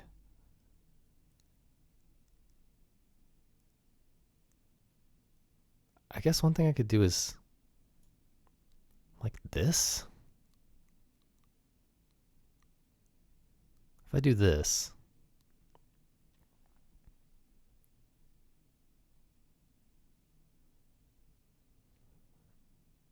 what am I what am I gaining by doing this? Yeah, so this teleports me around and puts me here and puts a wall right here, right? It's testing for that corner treasure I wanted. It's testing for a heal, which I would like, and I guess I was somehow thinking this. I was getting confused with the possibility of a wall ending up here. That's still going to put me in like the same spot with regards to this other frog. I don't know. Maybe I do just step up 1, 2, 3, punch, take a damage from this frog, and then like immediately teleport through that frog, doing damage, testing for a corner here, and testing for a heal, and then putting me into position to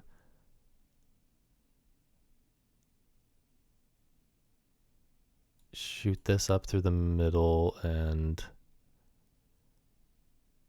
I guess maybe shoot this through the middle to damage the frog again, and at least get the buried treasure test, and then yeah, I don't know, that maybe seems good. It would be nice if I could somehow.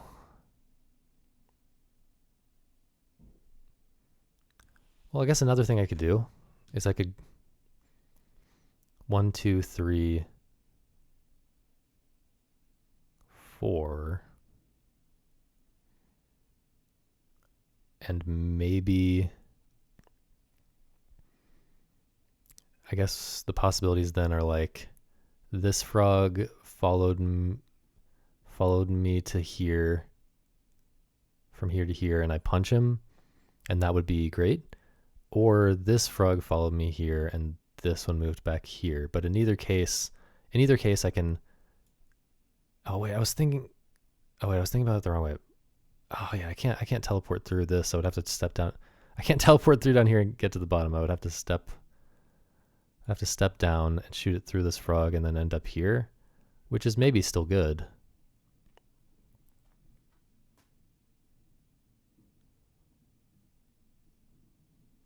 Because if this frog is on me, if this frog is on me, I'm just punching it. If this frog is on, yeah, I think it makes sense with teleporting through to here and it being okay.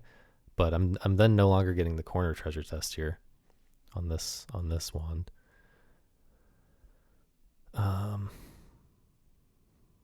But then I'm not taking any damage is the benefit of that. I think I can get out of here with no damage if I get in here, shoot this up, then shoot this up, and like shoot this in the middle or something.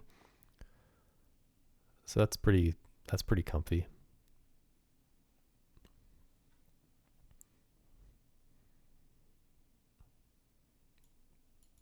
Although, if I get the better case, maybe what I thought was the better case is actually the worst case. Maybe I want this frog to be on me here so that I can shoot this through him and do a damage to him, and this guy's just probably going to die to the poison anyway, and then I can like do the second damage to him by shooting this up, which I want to do anyway, and then I won't have to use this for damage. I can use this to get treasure. This seems good in terms of expected treasure. The only really bad thing is I'm not testing this for any treasure. But what was my alternative? It's I just like got lost in that possibility and forgot everything I was thinking about before, like stepping down twice. Then that gets tested for a treasure. But I'm like taking damage. I'm taking multiple damage doing that. I don't know. I want to do something. Oh yeah, I guess this is the real alternative, is like I just sacrifice the possibility of treasure on this wand. This wand, if it does have some treasure on it, it's less valuable than if this one has some treasure on it. But this one has a higher chance of having treasure on it. This has been tested for buried treasure, and this hasn't. Although pillar is not as good as corner treasure, I would say. Well, look, we probably don't want to do this, cast this in a corner either, right? Because of this whole thing that I don't know, but we have other ways of breaking into the, yeah, I think I prefer the chance of a treasure being on this very slightly. So I'm going to go with my plan. I'm going to go with my plan up here, teleporting up or whatever. Hopefully it works out the way hopefully I thought through it correctly. But it's also the more interesting plan, so. Wait, I didn't think through it correctly. This guy's not stepping. Wait, I thought through it all wrong. Okay, but it's fine because this, like I said, this guy's dying to poison anyway. This guy takes my damage here and I get my wrap around. Okay, well that's a bummer. That is a bummer that I'm not getting a key here. Probably should have thought about that possibility, but I'm not sure that possibility would have changed my decision. Okay, but yeah, I think I want to step down, cast this up. Everything will just die easily after that point, and then I can get this test on this pillar and maybe get a heal test on this while I'm... Yeah, interesting. Did not expect that. Well, maybe I'm just not killing this frog, huh? Maybe I'm just not killing this other frog now. I think I have plenty of time before the chase frog.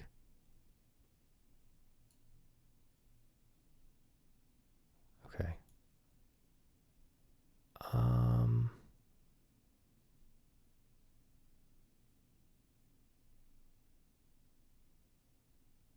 Is there a better way to get the frog to run around with me? Also, no, I want to test for buried treasure.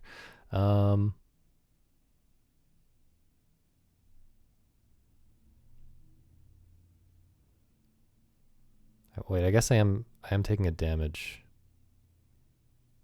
if I want to use both of these wands and also get this. Or I guess I can make this. I guess what I want to do to keep the frog spaced out from me is break this wall here so that I don't have to back up and then step back up. So like if I were to just walk into this corner right now. So this frog is 1, 2, 3 spaces away from me. If I were to go 1, 2, 3, 4, this frog would go 1, 2, 3, 4, and he would still be 1 space away from me. But then I have 2 different wands that I want to cast, neither of which are instant and neither of which I want to cast at the frog. So I would be taking a damage while casting one of those. But if I were to step down, break this wall, then I can get to this. First of all, this buried treasure is going to be like right in my path to this other treasure. But also, but also it makes it so that I don't have to do this backing up to the space I was just at spot, which lets the frog catch up to me. But since the frog is not going to be catching up to me as much, I think I now actually want to punch this frog so that the parity will work out. Now hopefully he'll step. Ah. Okay. Yeah, hopefully he'll step down here so that I can easily. Okay, that's fine. Do I have time to?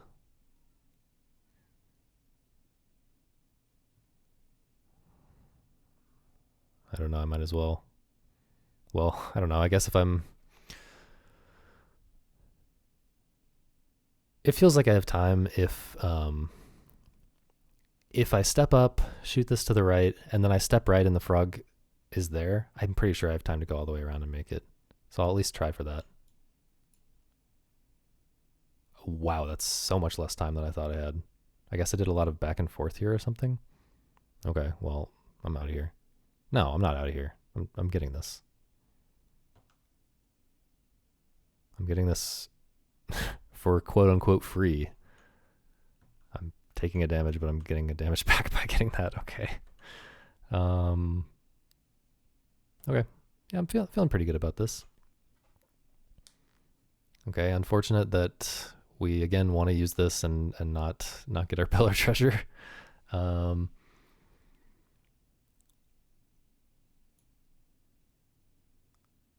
was wondering for a second how this grab did not get tested in Zona 2, but now I remember. So we know that there's no treasure on this wand, right? This has definitely been tested for pillar treasure. It's definitely been tested for transform and dupe. Maybe it hasn't been tested for Dorado. No, it killed a lizard, but the lizard was on top of treasure. So I guess this hasn't been tested for Dorado. But it's not a very good Dorado if it's a Dorado wand, so maybe I don't care about that very much. I really want to use this wand to get into the treasure because I don't want to put the door here or here, and I can't break it out. I think I kind of have to. I think I'm kind of forced to use my Dorado here, although I think I probably want to step up and down before I do that to get the lizard on me.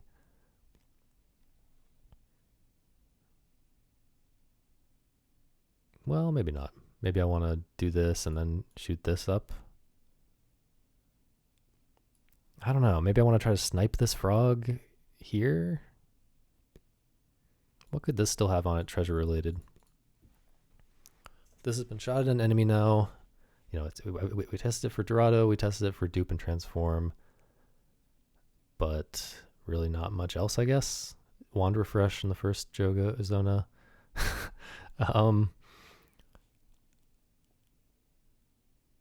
Yeah, this is kind of a gross spot because of these walls here.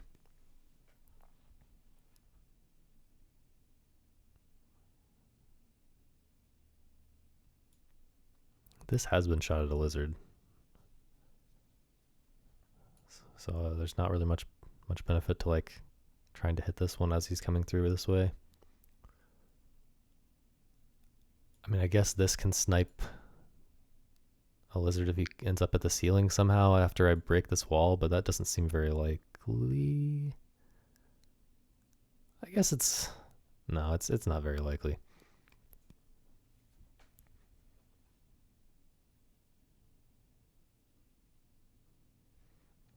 I guess stepping up and then shooting this to the left is an option.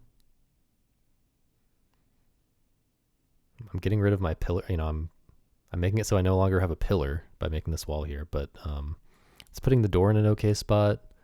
It's doing some damage. You know, it's doing damage to that lizard, but also maybe to the frog or to the ghost. Yeah, either to the frog or to the ghost.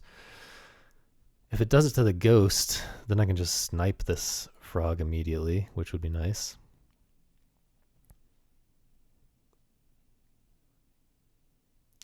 Am I still using this to kill though? Am I still using this? Well, I guess if I'm making this wall here, then I could break it like this from here. Oh no, if I'm making this wall here, I'm walling myself in so that I have to get the key before I get the treasure, which is bad.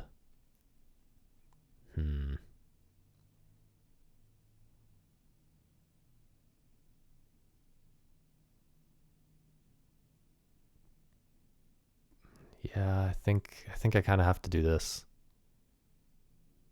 So maybe, what does up and down and then shoot this look like? It looks like this ghost will be on good parity with me, so no matter where it is, I can push it out of the way. 1, 2, 3. The lizard's still like way up here, so I can probably get around to like here and teleport left if I want to, for instance. Frog and lizard both get teleported somewhere, so they might own me. I guess it's bad to shuffle enemies around though. Oh no.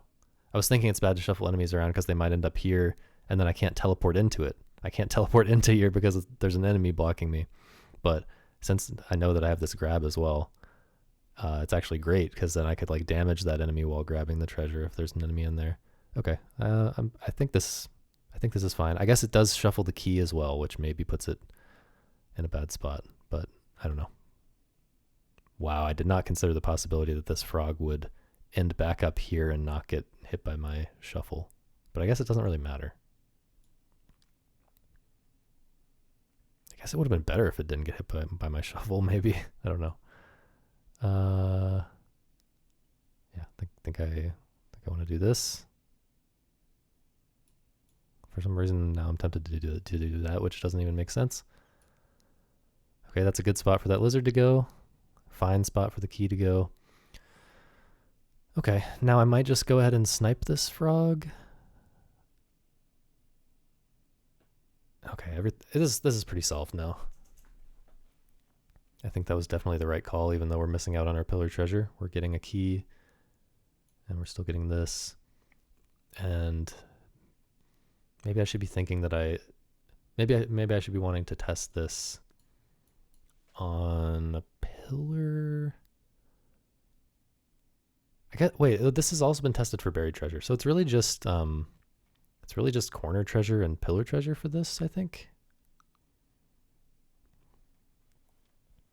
This could still have a heal, so maybe I want to like shoot it down into this corner if it's okay for parity.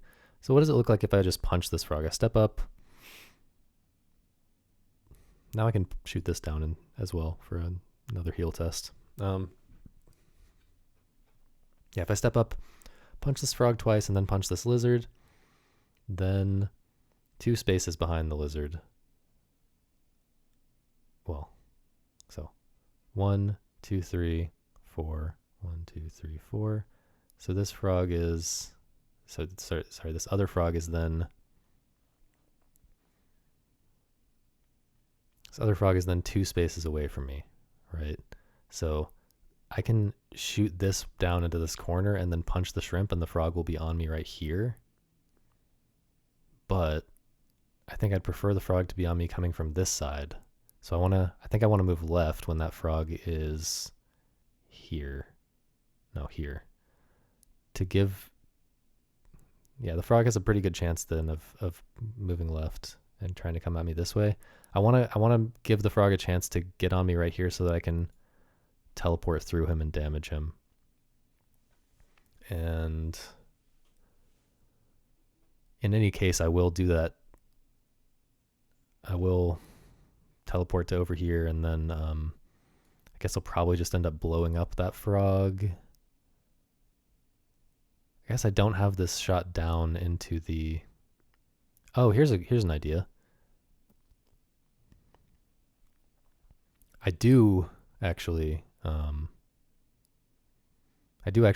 spawn the shrimp here, because first of all, once I get this treasure, we're not going to have a corner to shoot down at. So I step up, punch. Okay, so anyway, I do the plan for these first 2 enemies, but then this frog is here. After I punch a lizard here, this frog is here. I shoot this down into this corner, that frog definitely moves to there. But then I step left, and in all likelihood, this frog steps left. Because it has equal path to me both ways. So if it goes first, it's a 50-50. If it goes after the shrimp, though, if it goes after the shrimp, it's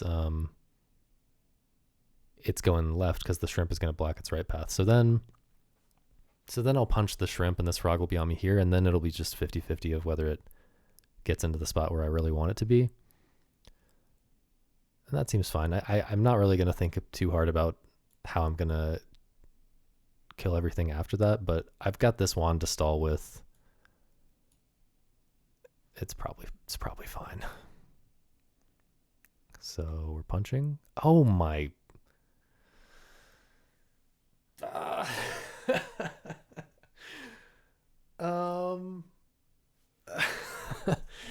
Okay. Well, now we have to rethink everything, I guess. Because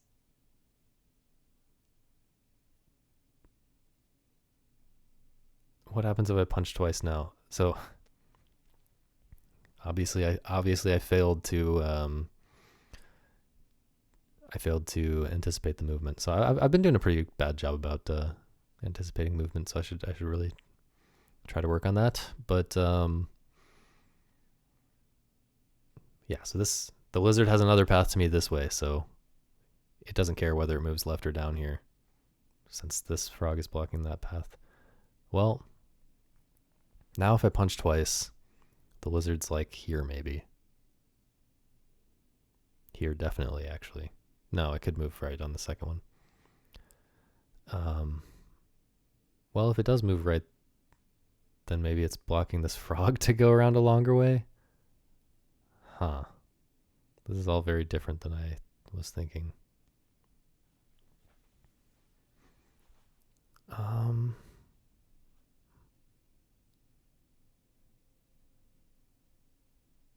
So punch, get my shrimp, punch the shrimp. That's 4 turns. 1, 2, 3, 4.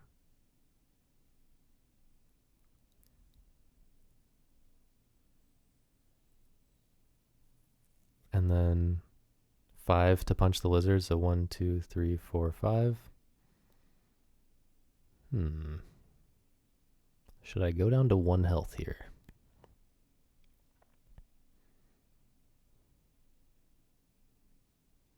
One, 2, 3, 4, 5. Got a frog on me here. And a lizard here.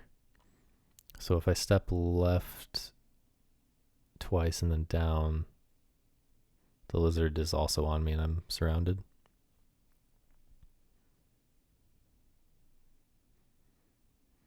What if I go... Well, hang on. What if I do this right now?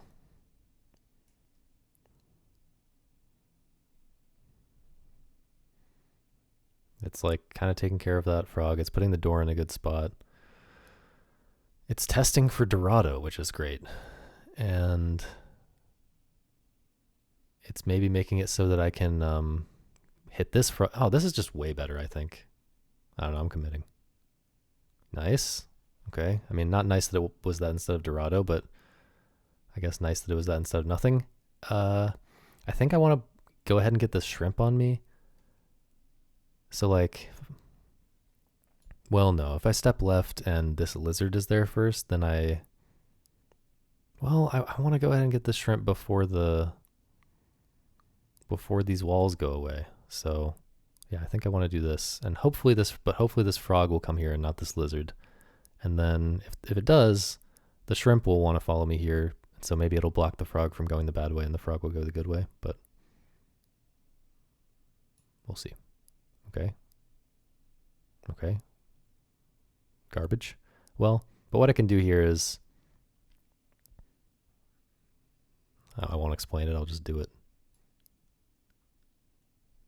Wait. I should have explained it because it would have made me realize that my parody thinking was wrong.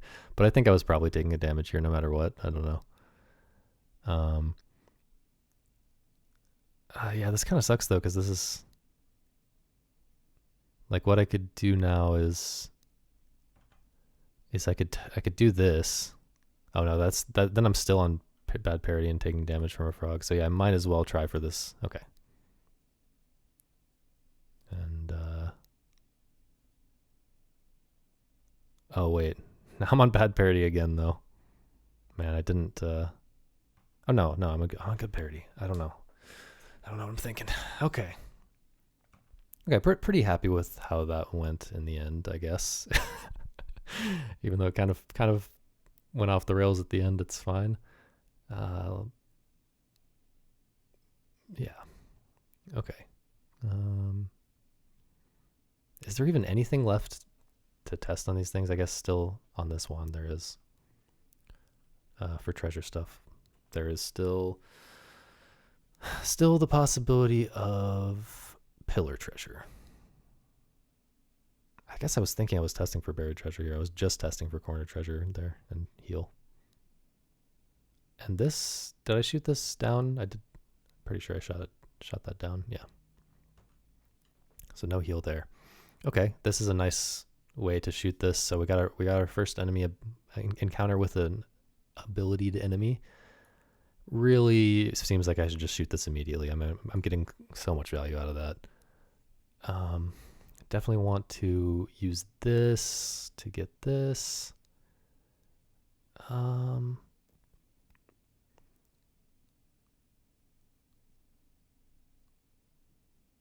mean, maybe I should be fine with the door going here, though. I don't know. I think in Zona 1, it's just all very different than other zonas. Like, I already talked about this a little bit, whether, like, the stuff I was saying about shooting up versus shooting down at the enemies and then shooting up versus shooting down at the chase frogs. But, like, there's also, like, the fact that in Zona 1, like, you kind of want as much space as possible between you and the enemies. So you kind of don't want to enter in the center. I think you want to enter on the second spot, because like a corner, a door in a corner here going into Zona 1 means that you're more likely to be in a literal corner and like have to move before you can do something. So that's bad for that reason. But like being in the middle means you're like, you know, there could potentially be an enemy. Like if I'm here, I'm in the middle, right? And imagine this is Zona 1. There could be like an enemy over here and an enemy over there, and I'm like kind of close to getting surrounded right off the bat. So I think this is kind of the best of both worlds. Like you can't, or it's at least like the not as bad of both worlds. There's not going to be an enemy in this spot, you know, because it's right next to you. But you're also kind of closer to one side than the other, and probably not getting surrounded. So I feel like that's probably the optimal door spot. Or, you know, like I said, the top versus bottom part depends, but like the in between, the column 2 or 4 or row 2 or 4 are probably the better door spots entering Zona 1. Yeah, I think I'm doing this no matter what. So I don't.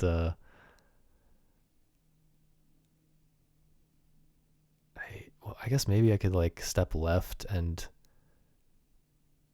then I'm killing one of these frogs, which is nice. But then the shrimp is going to be on me. But when I step back to try to get into the middle, I think I might have a good chance at killing these frogs that way anyway. I guess maybe I can poison this frog while. It's kind of unfortunate that I can't do this pillar treasure and then also test this for pillar treasure, because there's already going to be a treasure sitting behind this pillar. I won't test for it.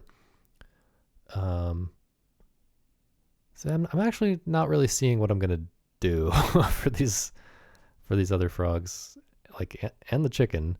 I guess stepping left here and then shooting this puts that door in a good spot and explodes that chicken and kills this frog. Or maybe there's a possibility that it kills the chicken, I guess. If this frog stacks up. No, I would kill the lizard in that case, which is actually not that good. I really wanted to kill a frog or a chicken. There's just a lot of enemies here, and unlikely that we're getting a good way to use this. I guess maybe this frog steps here. If this frog steps here, then maybe we are getting a good way to snipe it. Actually, I guess we're getting a good way to snipe this frog. I hope what happens is this frog steps here, this frog steps here, and then I can step up and then right and snipe it on this pillar. Although before most of the enemies are dead, I want to use this.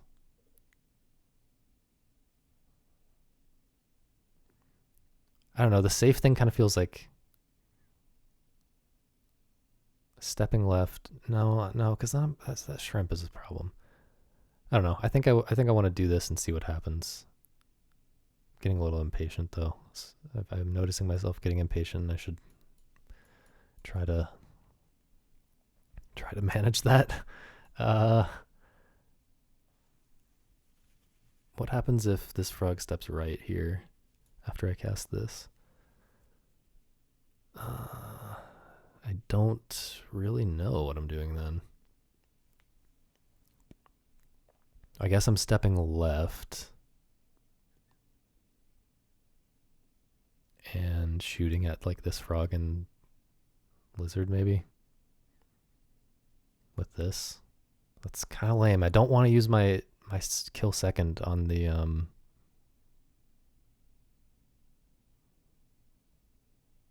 lizard.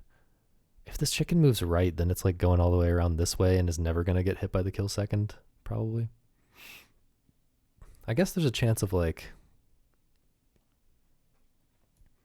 Hang on, has this been tested for charge attack? It probably hasn't. So maybe what I should do is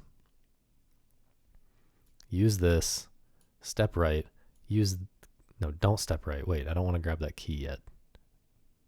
I was thinking I could like stand here and maybe cast through this frog and hit this chicken with this.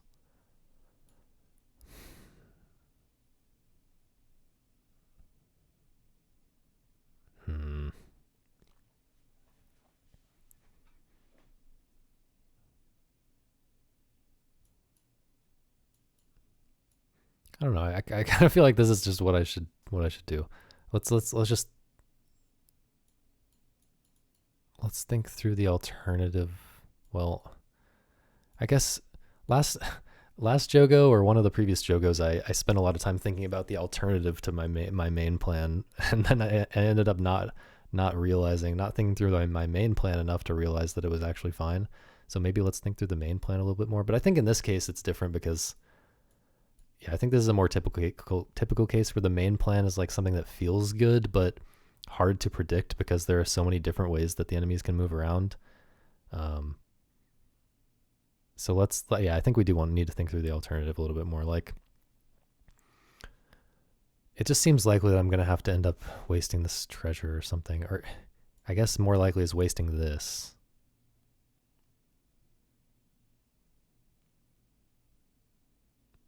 I mean, if I need to end up putting this in the corner, that's fine to get a key. But I feel like I need to use this for survival as well. Okay, step left, cast this.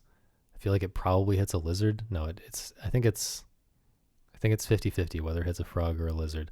Wait, if I step left and the chicken steps left and the frog steps down and this frog steps right and this lizard steps right, it kills 2 enemies immediately.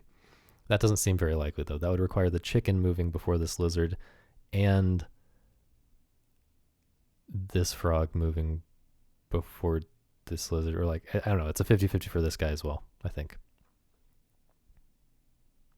Maybe it's slightly more than 50-50 because, yeah, slightly more than 50-50. I'm tempted to step left here, but I think there's Like what do I do if I step left and then I shoot this and then the shrimp is here on this key? Then I'm very annoyed. I think I'm taking damage then.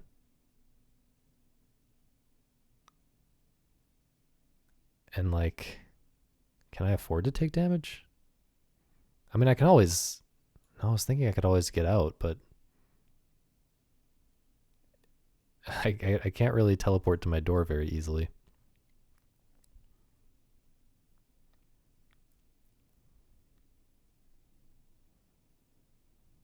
Am I worried about survival right now? Like, just straight up? I mean, I'm not worried about survival right now because I can just use this door here and run away right now. But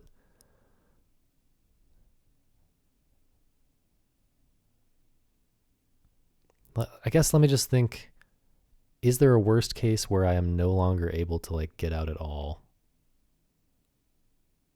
A worst case where I step left and shoot this up and then I'm just no longer able to get out at all.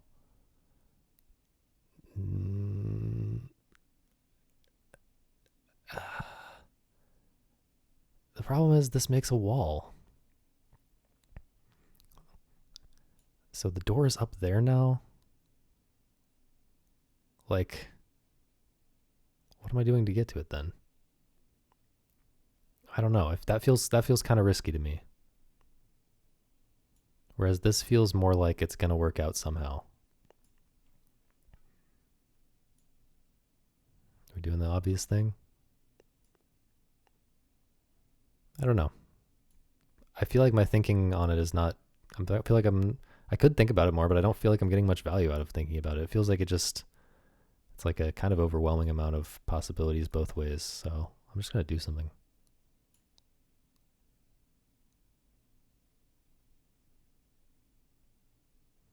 So that would have killed a frog, but would have killed the frog and then would have killed the lizard with the explosion. Would have been nice if I stepped left, I think. Oh well.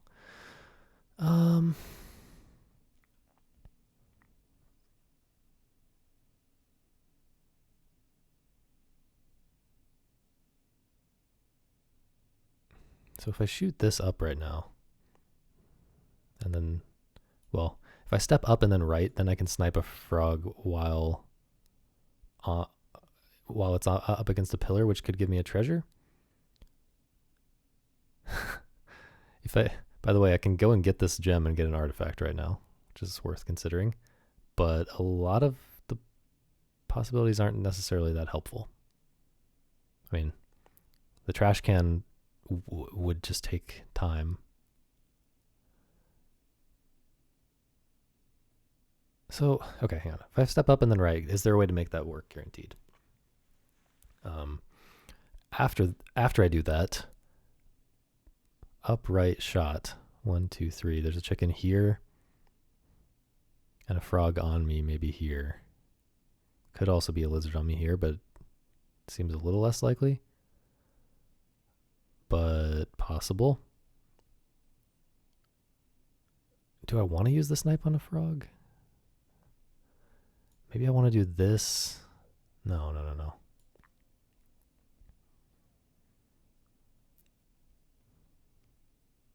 Maybe I want to step up, shoot this up, shoot this down to kill this frog. Then the chicken and frog are both at 2 health. And I can punch one of them down and then kill the other one while I'm teleporting to this. No, I don't think that makes sense. Maybe I can keep the last frog alive and just run around. No, I think the chase frog's going to be on me because I have to go all the way into here and then wrap around to that, teleport to that, and then then come all the way back down here to this key. So I feel like the chase frog is going to be on me.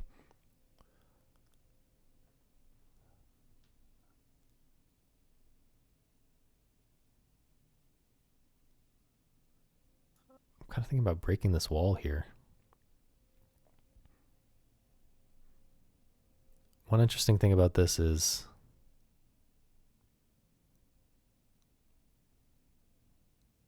Well, what would I do here? I break this wall. Has this still not been tested for a side hit? I've thought about it so many times that I don't remember if I ever actually did it.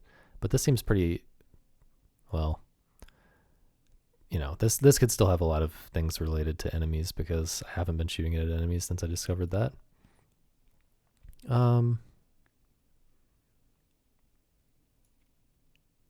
Let's do so if I do that, then I definitely want to snipe this frog next to me, I think. Because then there's going to be this frog on me. But is there a chance that the chicken is behind it then? I don't think so. I'm trying to figure out if there's a way to use this to damage something. It doesn't really seem like it. It's kind of starting to seem like I need to use this.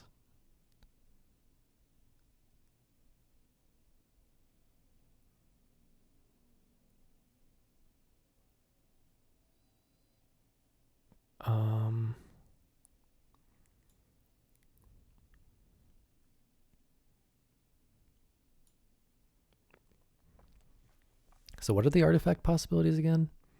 It's the lamp and the trash can and mushrooms. Mushrooms would be maybe good right now. And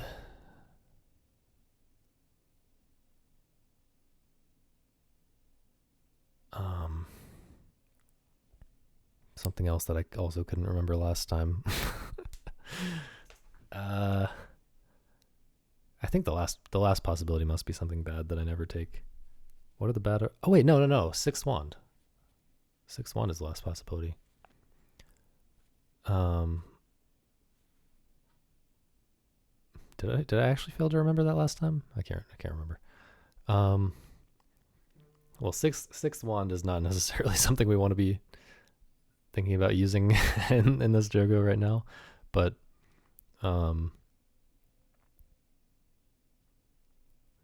yeah. So it's really just mushrooms that would be like immediately helpful. Probably.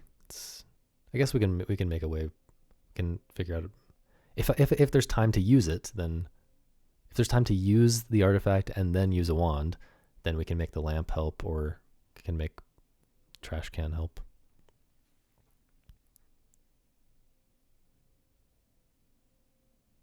I don't really think there's a good way to like use this to help us here. Like,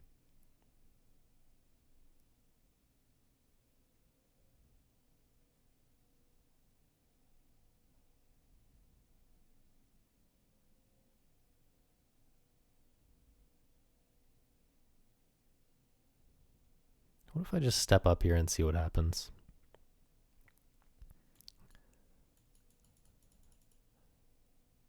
I don't love the idea of doing this just to deal 1 damage to a lizard that I can punch anyway if I get into a good spot, and then this to a chicken, which I would prefer to kill with the snipe.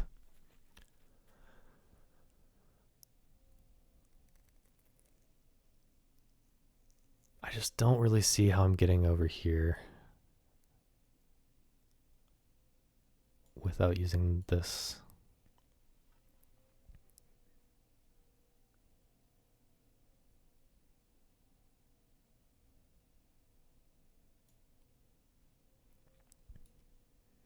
It feels like there should be a solution here. It feels like there should be a solution here. Let's consider sniping. Well, if I'm not building a wall here, well, what if I just build a wall here to stall and to explode that frog?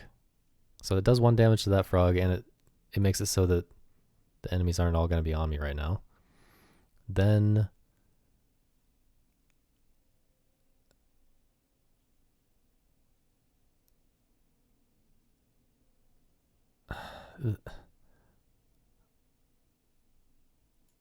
I can like use this and maybe get that charge attack I was talking about while this frog gets on me, and then I punch this frog twice, but then There's a lizard awkwardly one space away from me, but maybe that's fine. Maybe I take the damage just walking into the lizard and like the chicken shoots me. Okay, let me see exactly how this works out, because this might be the solution. I shoot this left, frog here, lizard here, chicken here, or lizard here, but most likely lizard here. And this other frog's here. Oh wait, I have to punch that other frog too. It's gonna be hard to do the full step-by-step thinking through this. It's gonna be hard to think this far ahead with this many enemies for me. But okay, let's say I do this. I shoot this to the right, and then oh wait, no, I have to take the damage to this frog, right? Unless I get a charge attack here. But assuming I don't get a charge attack here, I have to do 2 punches on this frog. So 1 shot, another shot, 2 punches. So that's like 1, 2, 3, 4. The lizard's probably here. 1, 2, 3, 4. The chicken's probably there. So I can step right though and snipe the chicken immediately. The problem is this lizard and this frog are on the same parity.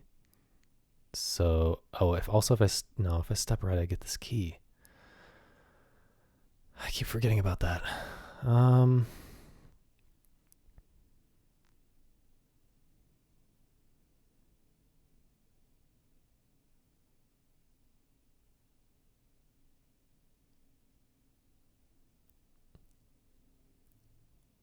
Does it somehow help me to do this?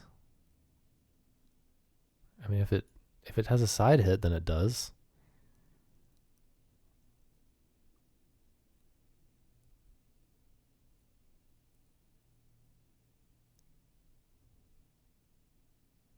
Maybe it's possible to, let's say I do this, and then I go ahead and use my snipe. I think it might be possible to reliably kill the chicken with the second thing. Hit the second enemy, kill the second enemy. So let's see. I shoot this to the left, assume it doesn't have a side hit, but either way, the parity is going to work out the same. I'm either going to punch it or I'm going to snipe it. And then this frog is on me, and this lizard is maybe like, could be here, or it could be here. Wait, yeah, I guess it could be there as well.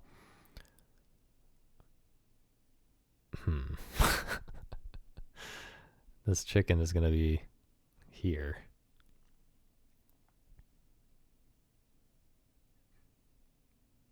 This doesn't seem like what I wanted. What am I doing with this frog that's on me? Oh wait, I'm punching it. Oh yeah, the plan was to punch it. But then this lizard's going to be on me, maybe. I guess I can... Well, no. The lizard's definitely moving right here. The lizard's not moving down here. They're both moving right. I think that's guaranteed. No. This chicken could block it, but it's probably moving right. I think it's fine to count on that, at least for 1 turn. Okay, so let's say the lizard is going to be here when this frog is here. And this chicken's going to be here. So I punch twice, and then this lizard's here and this chicken's here. I can step up. I already used the snipe. Wait. What was my brilliant plan? Also, the lizard could be here instead. Well, maybe I use this or something.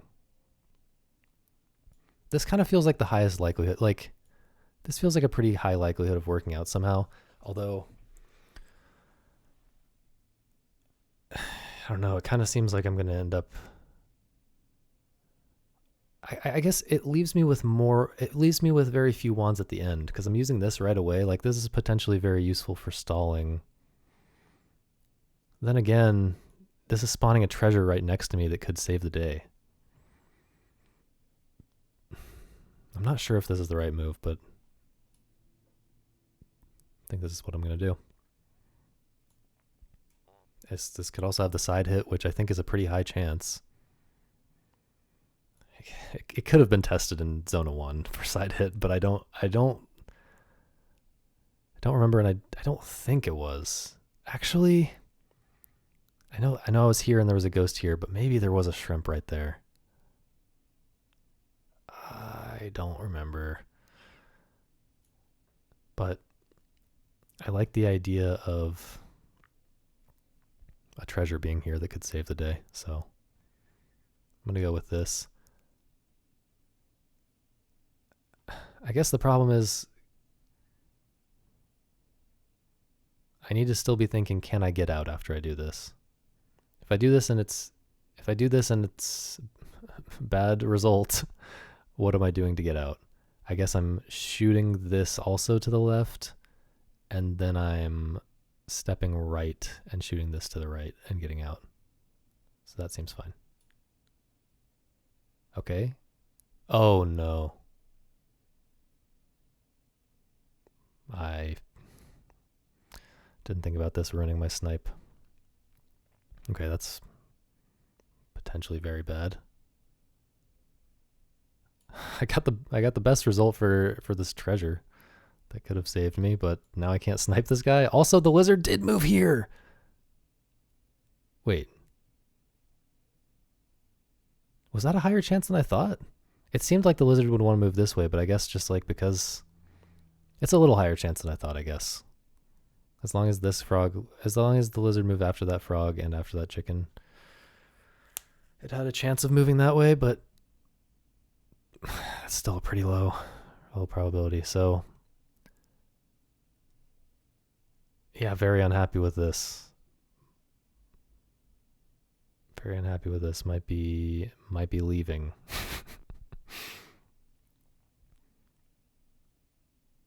And I got to be careful how I do that.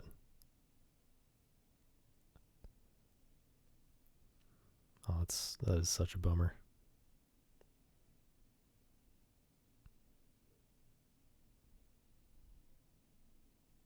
I can't even like teleport anywhere right now.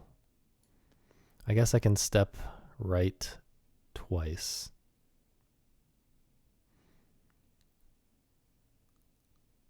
And teleport left. I can step right twice because like I'm giving up on this, on netting this key here. But I can step right twice. And then like worst case scenario, I can step right twice, and then if I can't figure out anything better, then I can just shoot this, put a door here, and then teleport to it immediately. I don't think there can be an enemy here blocking me. Maybe there can be a lizard. No, if I step right twice, this explosion is killing this lizard for sure, I think.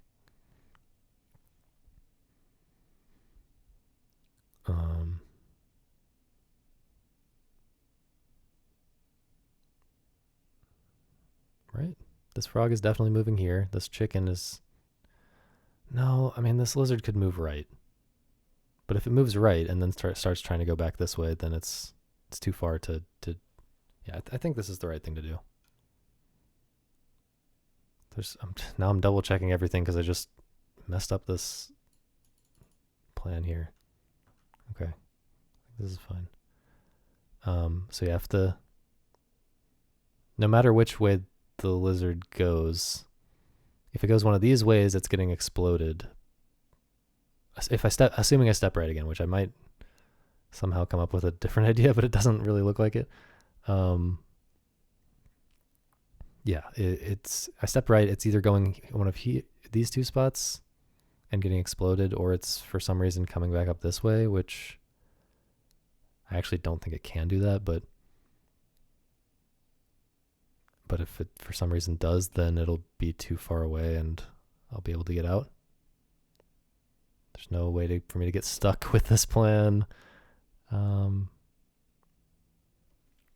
Yeah, so I guess the question is there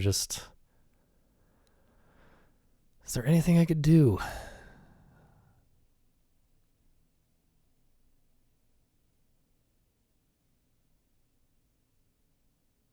Is there anything else I could do? It's very possible that I can get this artifact and it'll save the day. and let me get these other treasures. So I guess I'm just trying to maximize the chance of that happening without taking on any risk. So like, what if I shot this now? That would definitely kill that lizard. Build a wall in a different, it would build a new wall, which it would not get built if I was standing here. I guess stepping right though gives a small chance for this frog to step down. Oh yeah, that's the case where the lizard does go up. If this frog steps right and then this frog steps down and then this lizard moves, then it'll go up, I think. Unless this chicken also moves first and steps left. But that's getting pretty wild. So yeah, maybe I want to step right for the chance that we kill a frog by hitting the second thing. Although, hang on. This is a no damage play because it builds a wall.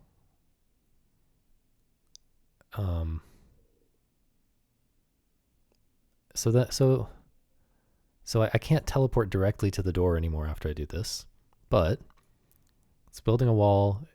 So I'm not taking damage right now. It's killing the lizard, guaranteed, and then this frog probably moves here. Well, maybe moves here. I think it might be a 50-50 actually. Because I think if this frog moves first, it goes here, and this one definitely moves here. Because it doesn't have an open path to me anywhere, so it just takes the closest blocked path. But yeah, if that happens, then I teleport right and end up...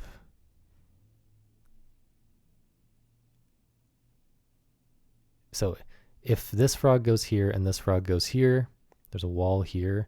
I'm just teleporting right immediately, taking a damage to this frog. I think this chicken is guaranteed to move right here if I'm doing this. So I don't think I have to worry about the chicken like freezing me on my way out or something.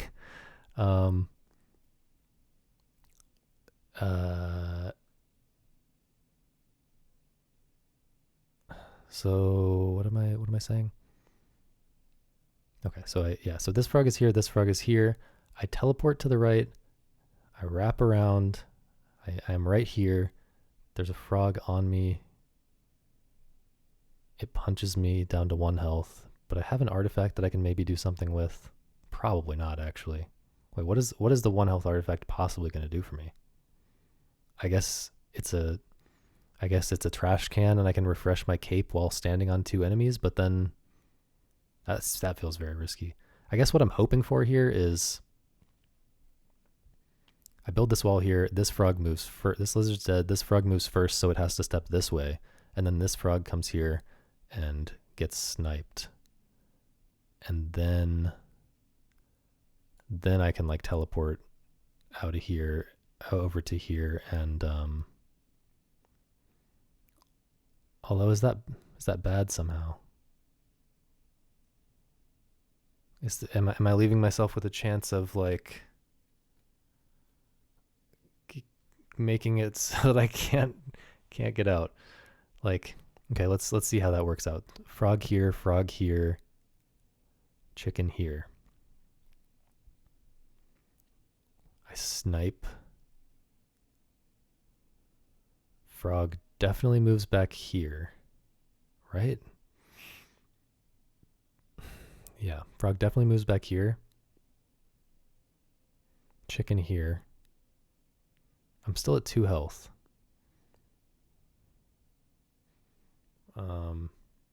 But this frog definitely moved back here. So like now I'm in this awkward spot where I can't teleport out because this frog is blocking me. And I can't, if I step up, I'm taking a big risk. I'm taking damage here, so I'm at 1 health now, and then there's a frog on me here and a chicken on me here, and then if I step down to try to teleport out, I might get re-blocked here, and that's potentially really bad. So I think I can't take this risk because of that small chance of that happening. I think I have to step right here.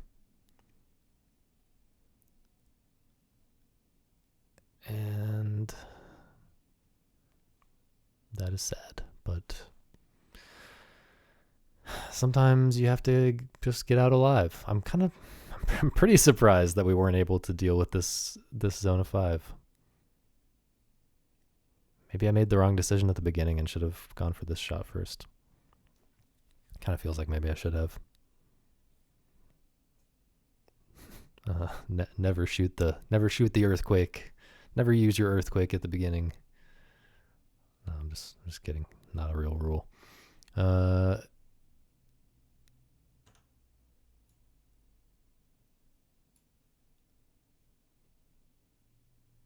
Waiting for this to somehow kill me, but I think it's fine. Oh yeah, this actually does give me a little bit more of a chance than I thought, because this is grabbing that on the way. This actually does give me a little bit of a chance of making something happen. Okay. Well, this is kind of a shame because these are the 2 that I was hoping for to complete my build. So it looks like, yeah. So there's something really strong with Bastow, with the trash can, where it has the last upgrade on it, which you pretty much always want because it helps.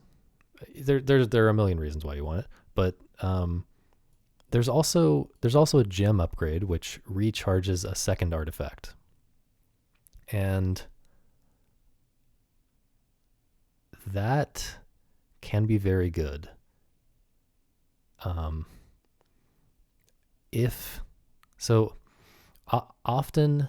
So the way that the gem upgrade on this works, I promise this is relevant to this decision right now, and I'm not just thinking 20 Jogos ahead. So the way the gem upgrade works is you still choose one artifact to refresh, but then it will randomly choose a second artifact to refresh from the ones that are not used up yet. And often that's not great with a cape build. Let's say you have the ideal cape build, meaning you don't have swap on your cape. If you have swap on your cape, then you can recharge the cape, because you almost always want the cape to be recharged. Sometimes it's higher value to recharge a 6th wand versus a cape, but you almost always want the cape to be recharged. And if you recharge your cape, it will pick something else to recharge, and you can then swap to it and then get back to the cape if you want to. But if you don't have swap on cape, so gem is, if you do have swap on cape, gem on this can be very good, just automatically. But if you don't have swap on cape, it doesn't really work that way, because it's hard to discard cape twice in one. So if you don't have swap on cape, the only way to get rid of cape, to get off of cape and onto your other artifacts, is to run out of gems, to be at 0 gems, or to let an enemy discard your artifact if they have that upgrade. But usually it's to use the cape when you're at 0 gems. And sometimes there's just not a good opportunity to run out of gems like that. Yeah, we'll see reasons for that later in the run probably, but for now, just trust me that sometimes there's not a good opportunity to do that without sacrificing a lot of score. So, but you have to find a way to do that. In most Jogos, you at some point will find a way to use up your cape and get to the rest of your artifacts, and then you'll use trash can to recharge the cape and get the cape back, and you'll end the Jogo with the cape.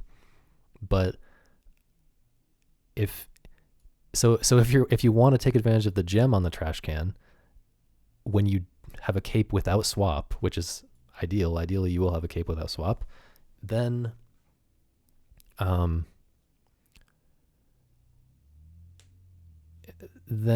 what you have to do is either choose something else to refresh and hope that it randomly picks the cape, which is not great, or you have to pick the cape for the refresh. It recharges something else randomly, and if you want to use that other thing that it recharged, then you have to figure out a way to discard the cape again, and that final use of the cape for the entire Jogo you're often especially hesitant to get rid of the cape there because you don't want to go into the next Jogo with 0 gems. You don't want to start a Jogo with 0 gems in most cases, or even 1. Like, I like to go into a Jogo, it depends on the build a little bit, but usually with 2 or 3 or 4 gems. So it's kind of hard to, like, right at the end of a Jogo be at 0 gems and then somehow pick up at least a couple of gems before leaving. Hopefully this all makes sense. But basically for those reasons, the gem upgrade on Trash Can doesn't always work out super nicely, but there is an amazing trick with it where the gem upgrade, if the Trash Can has the gem upgrade, it will not appear first in your artifact ordering. The artifact ordering that's random every Jogo, it will not appear first or second. So it will always appear third, fourth, or fifth, even if you don't have the last upgrade on it. So I guess I'm explaining two things at once. The first thing I should explain is, if you have, let's just assume it does have the last upgrade on it, and then let's say you got the gem upgrade on it as well. Then if you have at least 2 other artifacts that help with wand ordering, so at least 2 of orb, arm, and lamp. If you have any 2 of those 3 plus Trash Can last, then there are only 2 other artifacts in your rotation, and one of those is Cape. So let's say you have Cape, 6th Wand, arm, lamp, and Trash Can. 3 of those have ordering related upgrades on them. Like the lamp has the penultimate, so it's always going to come second to last, and the arm and the orb have swap, and the Trash Can has last. So you can, I guess I will maybe try not to fully explain this, but let you think about it and figure out, leave it as an exercise for the viewer. But basically, no matter what ordering you get, because Trash Can cannot appear first or second, you can always use up your Cape and use up your other artifact, which in this example that I just gave, the other artifact would be the 6th Wand. And then you can swap to the Trash Can from your orb or your arm, which is next, and then use the Trash Can on the 6th Wand so that you get the 6th Wand back next, and you can end with the Cape. So you've gotten an extra charge on your 6th Wand by spending a gem with this Trash Can, and you still get to end on the Cape, which is what you want. So hopefully that all makes sense. And yeah, there's also this trick with gem and last that I was starting to explain, but that's probably not going to be relevant. It's a pretty niche thing. Basically, if you have the gem and you're using it that way, you don't even need the last upgrade, because it's fine if it appears third after you use the 2. If Trash Can appears third after you use the 2 that you that you want to refresh, that's fine. So anyway, I'm talking about all that because it matters. We now know what our build looks like, because we know what we remember all of the we remember all the things we've been offered before, all the other artifacts we've been offered before. So we can now choose our 4th and 5th artifact at the same time, even though we're not getting the 5th one quite yet. So I want the Trash Can. The Trash Can just is the second strongest artifact, I think. And it lets you reuse any other artifact. So how would it not be the strongest? Or sorry, how would it not be the second strongest? But if unless it's the first strongest, I guess.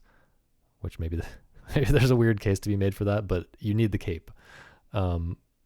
Anyway, so but then it also has like an unlock, it has a forget upgrade. Those are good.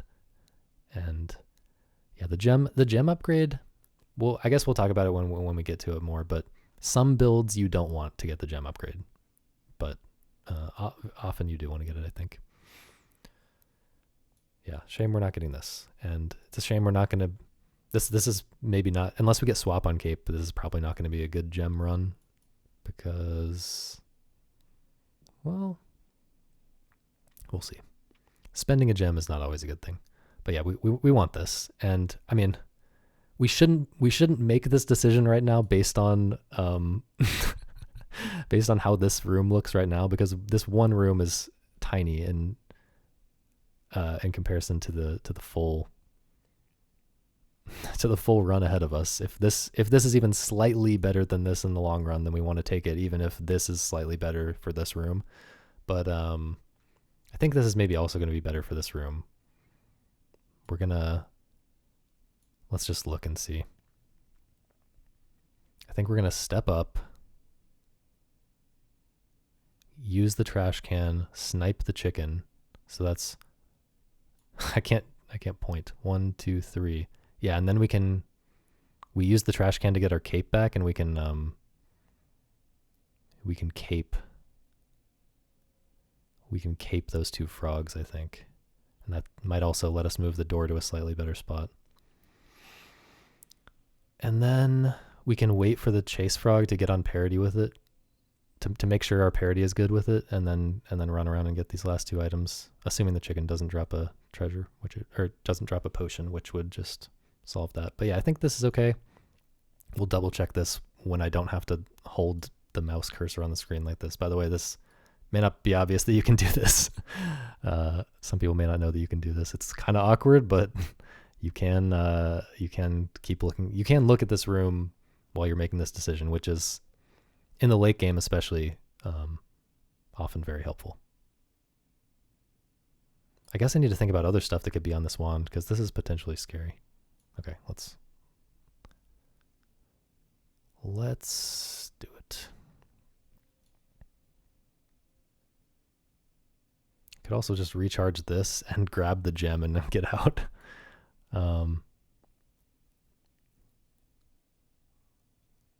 So we really need to think about all the ways we've used this, huh? How are all these episodes over 3 hours? I don't understand. Like, I feel like I'm playing about how I normally do. I guess I am just spending a lot of time explaining things. It takes me a long time to translate my thoughts into words. But yeah, it's like one zona in this is like almost as long as an entire Jogo for me normally. Okay. So how did we use this? We shot it up past a lizard. That did not test for a wraparound. Could this have a wraparound? No, it can't have a wraparound. We haven't forgotten anything, right? I don't know how we would have. Yeah, we shot it at the right wall one time, which would have tested for wraparound. We shot this through the middle at a ghost. We shot this. What if we end up getting to test this pillar treasure because we step up and use this and...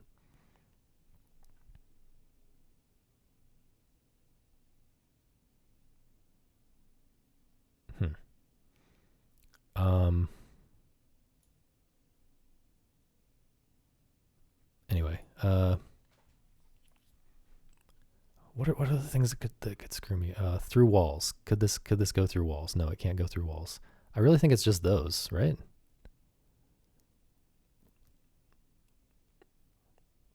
I often fail to think about gem kill in this type of scenario, but I think it's not relevant here because the target is what's going to get used. Wait, did I think about the parity wrong here? Are we not able to? Yeah, I guess we're not able to kill all these frogs, huh?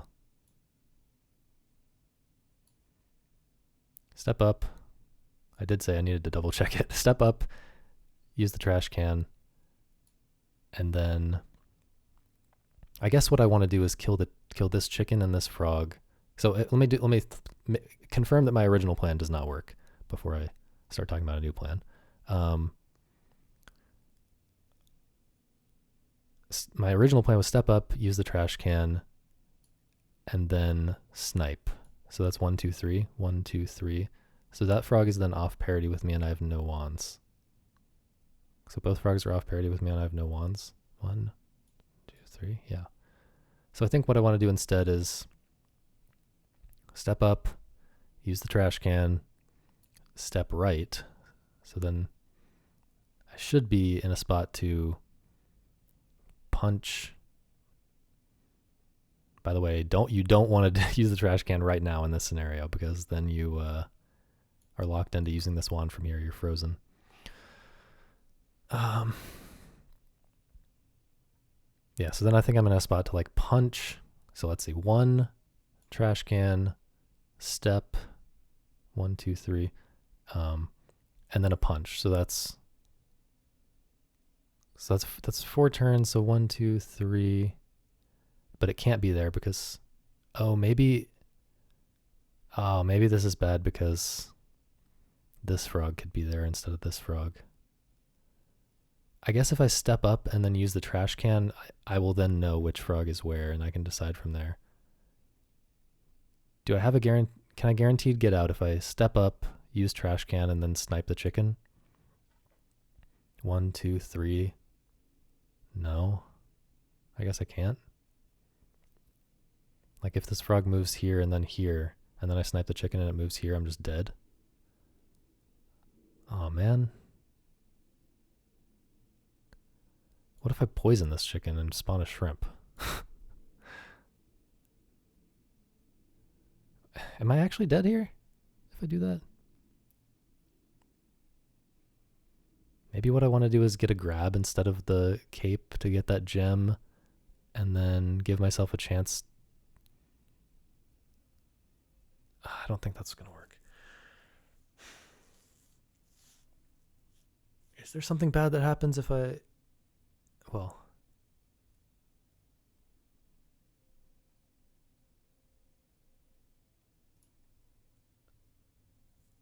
I'm doubting my assessment here. It really seemed like this was going to work. So if I step up here, this chicken definitely moves here. This frog has an open path here, so it definitely moves here, and this frog also definitely moves here. Wait. If I get this frog on me, I would just punch that frog instead of punching the chicken, I think. Okay, so hang on. Let me work through the branch of this tree this decision tree or whatever that I was concerned about. This frog gets on me here. By the way, there's also weird stuff where like this chicken steps up here and blocks this frog from being on me. But in those cases, I can just get out, so I'm not thinking too hard about those unlikely. Not thinking too far in advance about those unlikely cases. Okay, so this frog is on me here in 3 turns, and this chicken is on me here or here. I punch the frog instead of punching the chicken.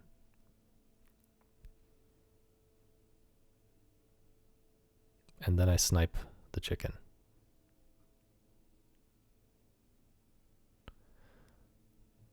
One, use the thing. 2, 3, punch is 4, snipe is 5. 1, 2, 3, 4, 5, and then that frog is on me to fight. Although, could it be that this other I guess it's possible that both frogs end up on me here. It's possible that this is just 1, 2, 3 for this. Sorry, 1, 2, 3 for this frog. 1, 2, 3 for this frog, and they're like all on me, and that's just fine. That's just great. I don't know. I'm a little scared about this, but I am pretty sure it's okay.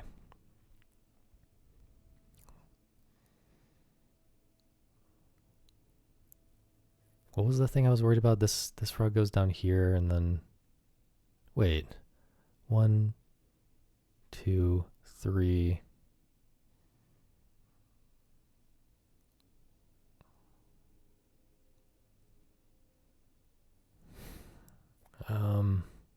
think it's fine. I think it's fine. One, two, three. 1, 2, 3. 1, 2, 3. So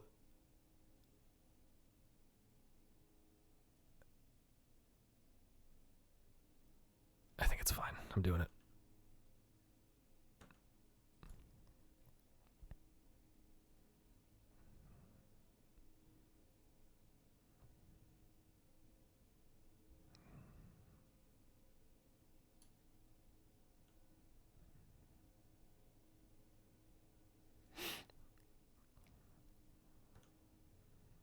Gotta be incredibly careful. Wait, why did it? Oh, it didn't move the door yet. I was like, why did it move the door here? Okay. Okay, we're solved, right?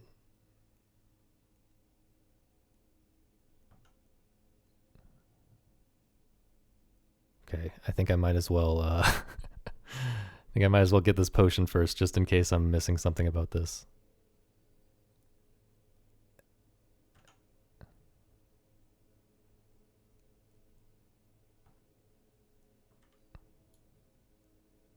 I also think I might as well just punch him. But then I also kind of wanted to test on a pillar. I think. Yeah, sorry, I forgot about the pillar treasure test. I think I am gonna end up doing that. I'm gonna go around this way and test on this pillar. There's nothing that can go wrong here, right? Famous last words. Okay.